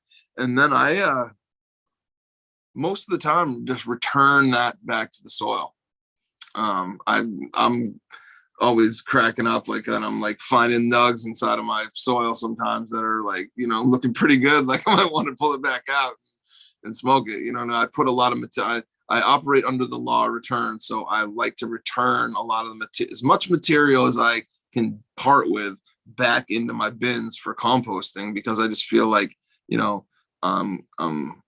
not netting too much of a negative there if I return. And obviously I'm supplementing with other things like avocado tech, but I do like to return stem material and leaf material within reason back to the system. I just feel as though that's a good component of my greens, and I feel like the soil, the waste product has everything that my plant's going to want and need once it's broken back down into its most basic form. Sometimes I'll make, I generally make tinctures and stuff with bud. I make pretty much all my consumables with something that I would smoke, level. I just try to prep it all up and have it all in a nice smokable form. And if I want to make an edible or a tincture, I'll just make it with that. And again, I don't see it. I'm in no shortage for herbs for the head. So I return it back to the soil. And I think that's another really important concept of avocado tech and all the things that I described earlier, is that I just do try to return as much as I can in organic matter, because that's the thing that you're going to find your beds getting slack on over time. Is a lot of them will convert into a lot of worm castings, and the organic matter will condense in your beds, and that's when you and shrink down and lead to possible anaerobic conditions in your bed. And what that really comes down to, in my opinion, is how you're throttling that decomposition in your bed. And if you're running your bed like a Lamborghini and trying to juice as much as you can out of it because you think you're going to grow these Lamborghini plants from Lamborghini soil, it can cause a problem if you can't keep up with it. You know what I mean? But if you throttle that, and I always liken it to the cargo van, you want the cargo van, you don't want the Lamborghini, because that's going to have all the tools and all the things that you need in there to do what you need to do. And so I don't know if it's a great analogy, but that's how I was envision it is a slower decomposition, not necessarily a throttled decomposition, in my opinion, is the way to do it. And that's kind of what Avocado Tech is accomplishing by having just a pocket of a high rate decomp going on, and it's not happening throughout your whole soil, so you're not just churning your soil into a bunch of worm castings too quickly, so that you don't have chance to sort of balance soil structure with natural decomposition and worms creating oxygen channels and shit like that, and fungi, and bacteria gluing that soil together. It's almost like in flux so much that those delicate things don't have time to develop. So yeah, it's just another way that I kind of envision it, and that's how I kind of work it.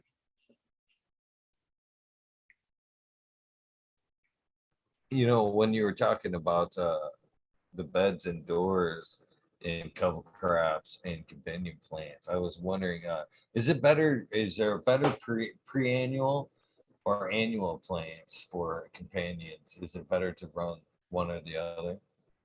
Well, I mean, I see the merits of growing things like dichondra and creeping thyme and mint and things that will like stick around pretty much no matter what. But I also see the value in flux. And I'm watching people like Green Life Productions out in Vegas, and I'm just trying to think of a few other like kind of gardens that I'm seeing sort of practice these styles, putting these heavier cover crops in that will stay.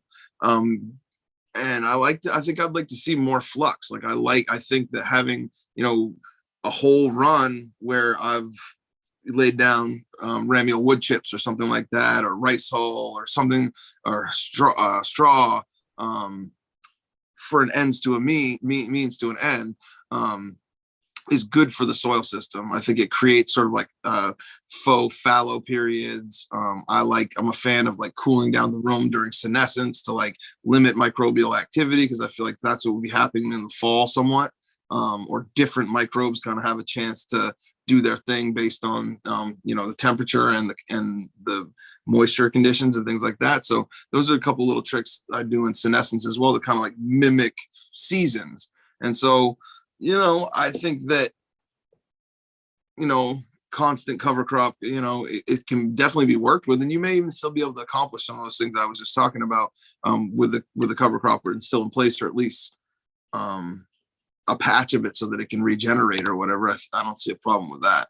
It's just like, yeah, I like to see the flux. Like I do every once in a while, maybe every third cycle, something like that, like to get a really lush green, grass filled, especially layer going on, because I love the exude exchange that happens when you foliar or water those grasses. They drive that exude exchange down in the soil deeper because they have longer, deeper roots than the cannabis plant does. So it's kind of like, having a better interaction deeper down in the soil. And it's not to say you have to have that all the time. It's just something to kind of like, I like the flux, the natural flux. I think it's helped me maintain my soil in a lovely way for 16 cycles. And so far that rotating around is working, not having the same thing there, demanding on the same resource and having a chance to replenish that resource for a future round. You know what I mean? So it's just trying to mimic nature a little bit more if possible on a smaller scale. One thing you talk about there, or you've mentioned a few times, is senescence. And I don't think enough growers actually utilize or take the plant that far, to be honest with you. Yeah. I think they're too much to calendar date and, trying to scope out the trichomes, which again, I think isn't properly or accurately scoped out. I think a lot of times when a lot of these growers are scoping their plants or the trichomes, they're not taking in the whole plant. They're just like the one top bud. There's cloudy, look at it, take it. You know what I mean? I think there's a lot of that. I think a plant that is properly senesced or went through senesced properly has the swole. I don't think a lot of growers even know what a proper swell of the plant is. I think Yep. they try to do it too much artificially with hardeners and shit like that, then let the Mm-hmm. plant go through its natural process. So, and again, I don't think there is a such thing as flush and organic, to be honest. I think it's senescence. I think the Yeah. plant just stops and Yeah. does its own thing. So, what are your thoughts on a flush, both either, in our artificial environment, salts or whatever? I think, and I think the senescence applies with the artificially being fed too. Yeah. If you're kind of tapering it off and letting the Yeah. plant go through senescence, there's Yeah. really not a need for a flush there. Plant's Yeah. going down its own thing. A little bit of Yeah. water towards the end ain't gonna hurt, but Yeah. I your mean, I think thoughts. You're the it depends highly on what you did before that too. You know, I mean, what the needs are. But I mean, in organics, no. I mean, you're right, 100% senescence. Just giving cues to the plant to call it quits is the way to do it, and harnessing any kind of stress that you can during that in a beneficial way. And yeah, as far as the unnatural system, so to speak, I've lost touch with it so much that I don't even know if I want to comment on it. Like, I know that, yeah, it certainly turning the cues off to the plant or turning the cues off to the plant, or flipping the switches, that the plant is going to have a certain reaction, and maybe flushing can have some other kind of benefit, whether it's just simply stressing out the plant, as it would if it had, part of its rhizosphere stripped away from it, or water was, freezing cold, causing a response, or there was, whatever, all the things that people try to do to induce, I guess, some type of stress. Like, that might be the more important part than even flushing it, is inducing that stress signal from the flush, or maybe slowing down or stopping any microbial activity that is going on. I mean, we know there's probably not as much microbial activity going on in a salt-based system, but there's some, and maybe flushing kind of slow, puts that to a halt, almost like stopping a fermentation in a beer, if that makes any sense. It's just stopping the processes. I don't know. I don't think I can comment enough on that. I can only say that the reason why I do the things I do during senescence is to copy nature. I've taken the cues from nature, cool it off, make fall-like conditions, create a dry spell, the one you wish you had outside, so that you could harvest late, create that artificially. You know what I mean? It doesn't have to be perfect either. It can just be, days outside aren't perfect, but, within a certain parameter, and staying away from things that are danger. And honestly, I like growing purposely slightly smaller flowers due to the way that I train. I don't like to grow giant, thick arm, width flowers. It's just too much of a liability, and honestly odd to break down, for myself when I'm trimming and putting my flower away, and it's just harder to deal with. So I've found through branching, creating nodes, and training the way that I do, I get a flower that's the size I like and prefer, so that's also another thing to do, is experiment with different training methods, so that you can get different morphology of flowers and see if there's one that you prefer. I really don't like leafy flower, and I'll do everything that I can do to stay away from it. That's why feeding avocado tech is really beneficial in flower, that you're not winding too much nitrogen to them, because I find that too much nitrogen in the flowering cycle is a big reason for leafier flower. It's just definitely connected, and I stay away from that. And godsend to me is been using my avocado tech, but also folding in a few foliar kind of methods, amino acid, nitrogen as a nitrogen source, and most recently I've added a little of the growing organic grow cow, and experimented with that, because it's a foliar calcium input, and if anything, that's what I'm usually chasing my tail in the garden with, is calcium. I find, or the balance between calcium and nitrogen, calcium and magnesium, which is pretty common. But those are the ones, if anything, that if I'm not quite nailing it on the head, because they're more fleeting in my method of cultivation. So you kind of it helps to have a tool to correct with a little foliar if you need to. And it also if you look into those ingredients that I just mentioned, they have a really great way of taking the pressure off the plant to produce and move around some of those compounds. And so they're able to produce more luxury secondary metabolites, I think, because I'm taking the pressure off the plant. And so in the form of cannabinoids and resin and all the terpenes and things that we want, flavonoids, esters. So yeah, it's another little method, little side thing. It's not only avocado tech the way that I grow. That's just my main fertigation method for the soil, or maintenance, I guess you'd say, for the soil. A few other things folded. But yeah. Any other tech? Well, that's up to you, man. I could you're a very intelligent man. I could pick your mind all night long, but I don't necessarily. I don't know what time it is. You got me in a situation where I can't even see what time it is, so you got me locked in. That makes me not even want to tell you what time it is. It's 2, if it's even approaching 2, I gotta wrap it up. If it's past 2, then I should probably. Oh Lord, yeah, you might want. Yeah, I'm not gonna tell you. Goodbye. Well, with that being said, Blue, I'm glad I left the door open with for some more another episode, because it has been a great episode, and I can see there's a lot of great information left. As much, not just that. You're obviously a great guy to conversate with, have a great conversation with, and so I'm hoping I'm leaving the door open for a second round.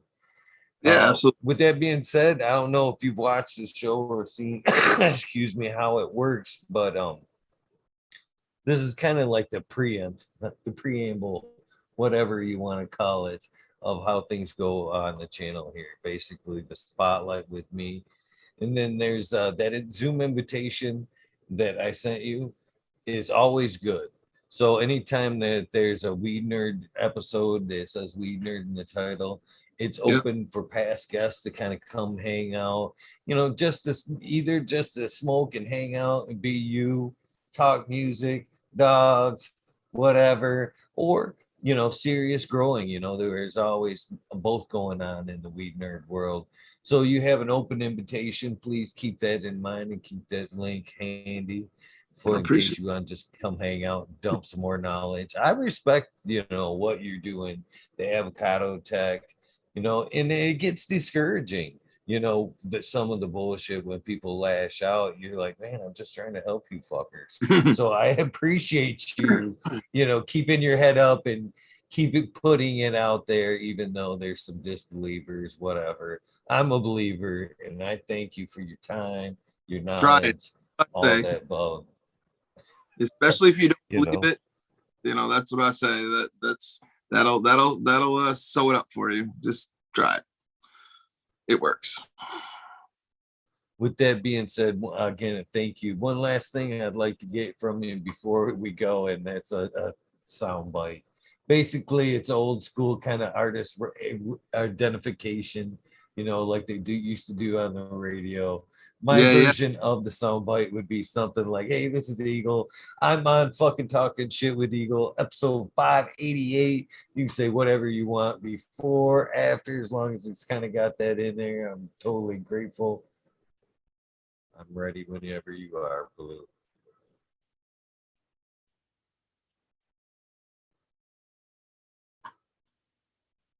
Hey, what's going on? This is Blue or Green Tank. I'm on fucking Talking Shit with Eagle. We're out here chopping it up on episode 588. Come check us out. Appreciate everybody checking out Avocado Tech and all the support. And check out my other accounts at Green Tank Music. And right now we have avocadotech.blue of Green Tank, all one big giant mouthful. But that's my backup account should something happen. IG is always tripping. But anyway, Eagle, I appreciate you having me on. And love to come back anytime, chop it up with you. I greatly appreciate it. Thank you for your time. Do not be too mad when you look at that clock, Blue. Just know I'm grateful for your time, man. Just know I'm grateful for all the time you gave me, man. With that being said, we're going to let this man get some rest. for those of you guys, hopefully, hey, transferring over into the weed nerd world, I'll see you guys in a few. For those of you who are not, thank you for tuning in, watching this great episode, letting this great guy tell us his story, his journey. Hopefully, you guys know the deal. Random acts of kindness do save lives. Do something nice for somebody.